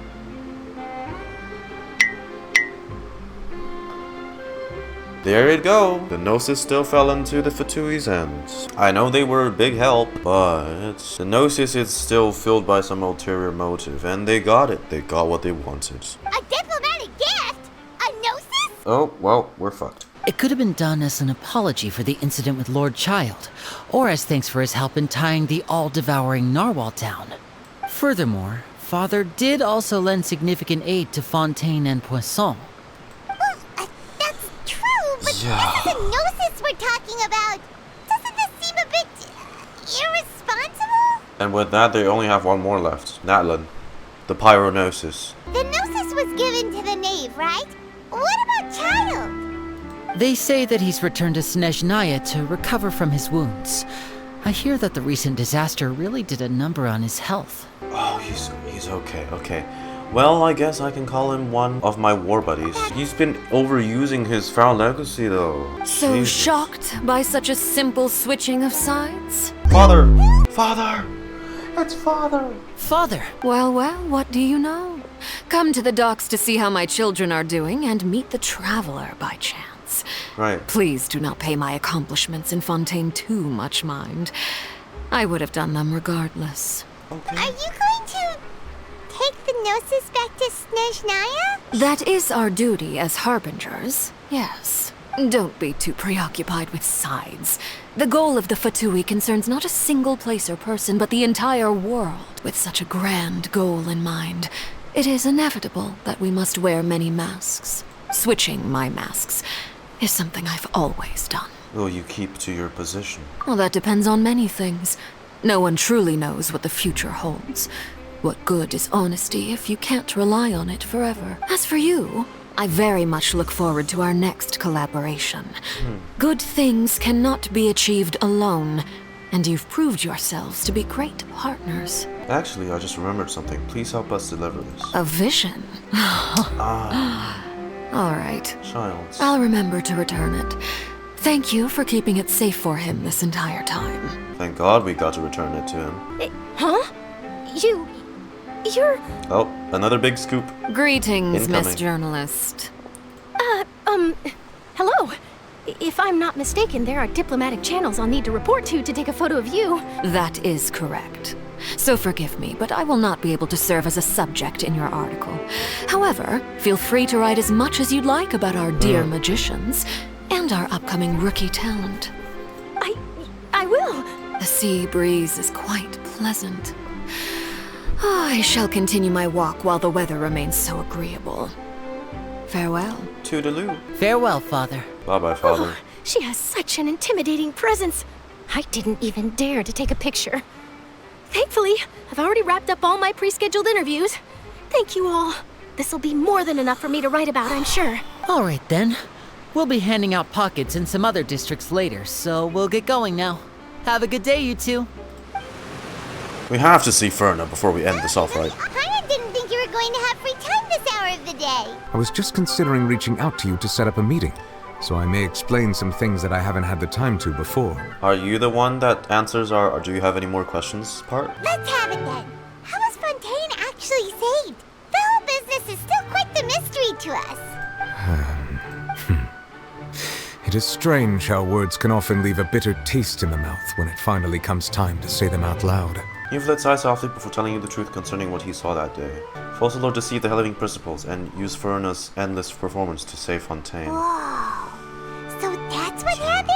I only saw Furina's part myself. Folcalors destroyed the divine throne of the Hydro Archon and restored your power to you, transforming you into a fully fledged elemental dragon sovereign. Could we ever hope to see that form? The authority of the ancient dragons refers to absolute control over the hydro element. Fontainians were incomplete humans born of Egeria's use of the power of the primordial sea, with constitutions similar to that of mimics. But so long as those primordial energies remain within them, I could use the ancient dragon's authority to grant them true blood, after the fashion in which life was first brought into being on this planet. In other words, when I gave my verdict, Fontainians became true humans, and thus would naturally no longer be dissolved by water. They can do that, Folcalors must have counted on you to make that decision as well. Your verdict was the key to making the prophecy appear to have come true while saving everyone. You could only say that it was at the moment, but the Fontainians were truly born. Yeah, and in a manner of speaking, Folcalors finally managed to fulfill the original Hydro Archon's wish to turn Oceanids into real people too! At the cost of life. It seems from your expressions that you still have more things you wish to ask. Ask away. I will tell you the truth as I know it. Oh, here it is. Do you have any more questions? About the initial verdict that was passed on Childe. I have investigated his case along many avenues, and I have learned that he once fell into an unknown chasm when he was young. There, by chance, he awakened the all-devouring That's his Narwhal. guilty verdict, isn't it? But whether it be by sentiment or reason, that should not have been enough to consider him the root cause of the disaster. At most, he would have had tangential liability. As for the judgment passed by the Oratrice during the trial, whether it was due to that liability by association or Folcalors deliberately using him to buy time for us on the assumption that he would be able to hold the creature off, I cannot say. Guess Folcalors had Fontainians in mind the whole time. In the end, it was thanks to her that they finally became real humans. Back when Fontainians hadn't yet become real humans, were the children they had also transformed Oceanids? Life has always flowed like water. Do you recall how Fontainians would often come to the Fountain of Lucine to pray for children? Do they just spawn the kids? In truth, even those couples did not know that such prayers were no mere custom, but instead a form of ritual. Those Oceanids who were blessed within the spring water would later descend as new humans in the coming months. Huh? I guess they're... Wait, what? So you mean like kid just drops out the sky? Or is that just like a metaphor? About Fontaine's future. Wriothesley said Furina has already left. What's that all about? Ah, Lady Furina. The people are only aware that her death sentence has not been carried out. She abdicated the post of Hydro Archon and left affairs related to that title to me, before leaving the Opera House. I related Folcalors' words to her faithfully and completely. After hearing them, she seemed neither saddened nor comforted. She simply said that she was tired and needed to rest. We have to see her before Having we said end that, this she off, then right? packed her things and moved out of the Opera House. Not unlike how an ordinary person might. But she's still got a place to stay, right? You need not worry. I will make arrangements to ensure that she will not want for food, clothing, board, or travel. In truth, I am somewhat happy for her. The wear and tear on her spirit will, She's of course, finally take free. time to heal. But now that she no longer has to play the role of Folcalors the Hydro Archon, She can be her true self. she can finally lay down her burdens and lead a normal life. Shame it had to take 500 years. What about you then? What are your plans now that you've regained your full powers as the Hydro Dragon? After Folcalors passed on, the Oratrice also ceased to function. This matter will directly affect our trials. After much careful consideration, I've decided to take over its role in our courts. No From more now AI. on, I shall hear cases and pass verdicts by myself. Looks like you're still considering stuff from the perspective of the Udex, huh? As an elemental dragon, there are indeed many things that I must do, but this power and this duty, in a manner of speaking, you could say that both were granted to me.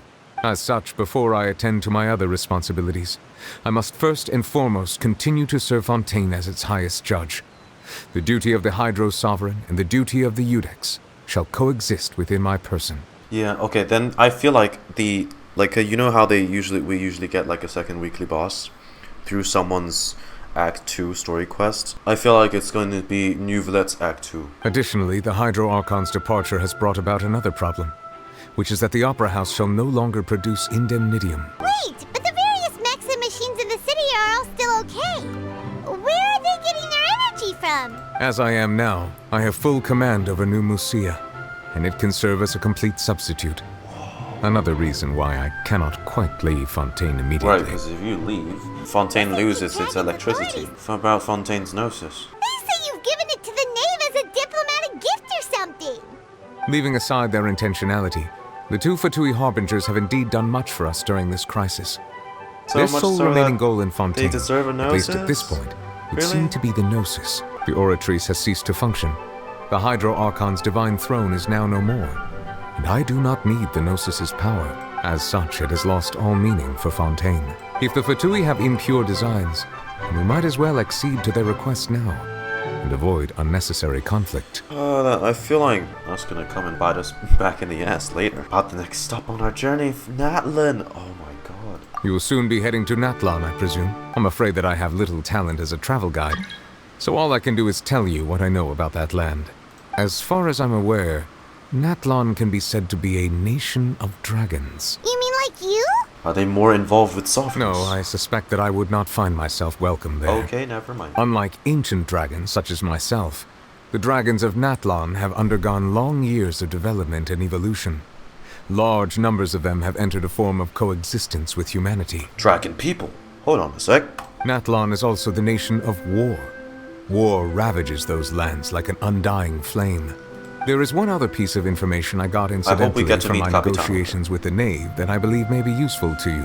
Right. The Harbinger known as the Captain has thrown his hat into the endless ring of war. Oh shit, that pretty much confirms it. I suggest that you fully prepare yourself before going to Natlan.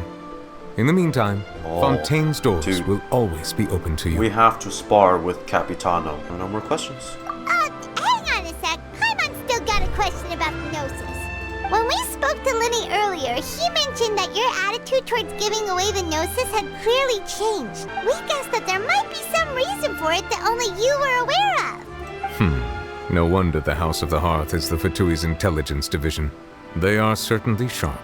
So regarding this specific issue, I was just getting ready to share something with you. What is it? In truth, I exchanged some further words with that lady named Skirk after sending you two back to the surface. Ooh. It went something like this. The all-devouring Narwhal isn't here, so I'm no longer getting any interference. I can finally catch the scent of your power, what it's made of. It is the authority of the planet's primordial dragons, but with something very similar to a god's curse mixed in. It's quite a novel blend. I'm sure I've encountered something like this before. What was it again? I do not know what you speak of. Of course. How could I forget? You should have the remains of the third descender on your person, yes? The third descender? No, wait. We're the fourth, right? I think we don't know who the third one is. We don't know who the second or the third one is. Remains? I've never heard of any such thing. According to your parlance, I believe it may be called a gnosis. Well, that much is true. After Folcalors' divinity faded, she handed her gnosis to me. But I fear I have never heard of it described in the manner that you just did. Remains of the third descender? I've been training with my master, the Foul, ever since I was young, and I have never returned to the surface since. So most of the information I possess, I got from him. It is only natural for those who are greater than humanity to possess a different sort of common sense, which is why there are so many problems in our attempts to communicate with humans. Regardless, you should probably get rid of objects of misfortune to prevent any disasters from befalling you. To live in itself is a blessing. But once a person dies, the bonds he once had with this world shall all turn to curses. What do you mean by that? No need to fret. These are just my personal thoughts. And my reason for no longer wishing to return to the surface. This third descender you refer to, who are they? And when did they die? Master never mentioned them to me. Perhaps it just wasn't that important for me to know. If you're interested, though, I could ask him. I'll be sure to pass the answer on to you next time. Next time? You believe we will meet again? I do. I have a disciple of my own, don't I? He can be the messenger then? Yeah, the one that you yeeted. That's what she told me. Whether it would prove useful or not, I wanted to pass that information on to you. Wow, that's a lot of powerful things made from dead things. So that's what the no-seas actually are. Paimon just thought they looked like chess pieces. How could they be a person's remains? And she said that it would bring misfortune and that you should check it, which is why you gave it to the Fatui. If she speaks the truth, then I would simply be putting Fontaine at unnecessary risk by keeping it here. A descender. She mentioned one of them. I am the fourth descender. For me, this information means two things. One, that the no-seas are related to descenders, and two, that the one who came before me has already died. I guessed that you might already be familiar with this concept, but I did not expect you to be one of them. That means that the no-seas, which are exceedingly element-compatible and can even enhance elemental abilities, do indeed come from the third descender. I wonder, does your body also possess similar properties? Like being able to use Well, I elemental mean, yeah, powers that. without a vision. That, does but sort of enhancing? count as special compatibility, right? Enhancing powers? No. Have you seen the hydro skills we have? That. No, that's not enhancing. That's a downgrade. Let's not think about this stuff right now. It just feels creepy. Comparing the Traveler to the dead third descender and all. Once Childe recovers, let's get some more answers out of him. Or go look for his master and get the answers that way. I too believe it unwise to make too many blind guesses when information is lacking. The same is true of being at court. All right. Whatever the case, it seems like the crisis here in Fontaine's over for now. Can we see Furina, please? All of Focalors' efforts were for this moment as well. But she sacrificed herself in the end as a god, and she suffered through all those years as a human. Was that really what she wanted? I suppose that would be the mystery of a god's will. Can you understand the will of the gods? I suspect not. But once in a while, I too would guess that if wishes were like the clouds in the sky, they will one day return to the earth as raindrops. Life flows like water, and rain is the final answer. The water levels may sometimes tilt one way or another, but the rain falls fairly upon all. And what, ultimately, is the difference between the rains that fall upon all of us?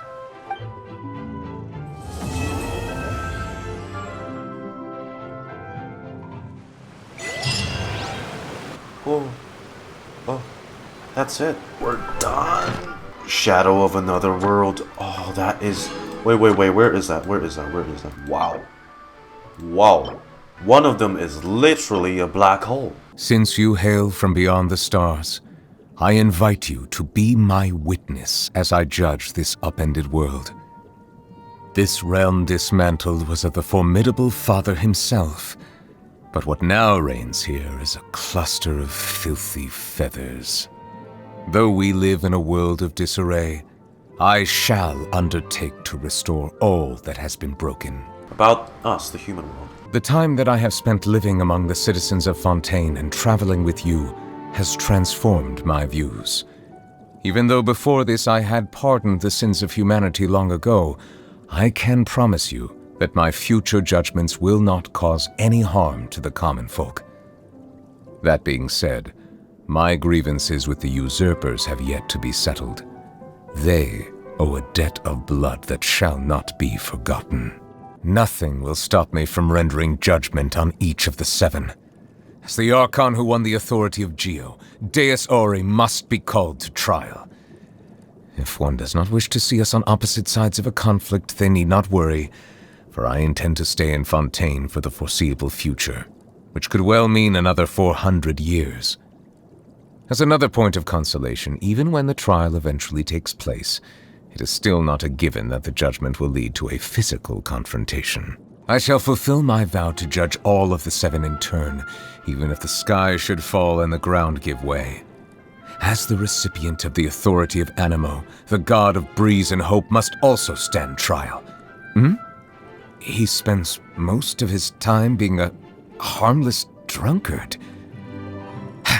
Well, even so, I must meet him for myself and proceed from there. As a survivor of the dragon race who has regained my full dragonhood, I must fulfill my oaths and obligations, even if it means returning all the water in the oceans back to the heavens. In taking the authority of Electro, the Narukami placed herself on the list of the usurpers. She will... Oh, you say she has isolated herself in the plane of Euthymia, and now rarely appears in public. Then I shall pay her a visit in another few centuries. Though the day will come when I put her on trial, I must commend the god of verdure on her sense of responsibility.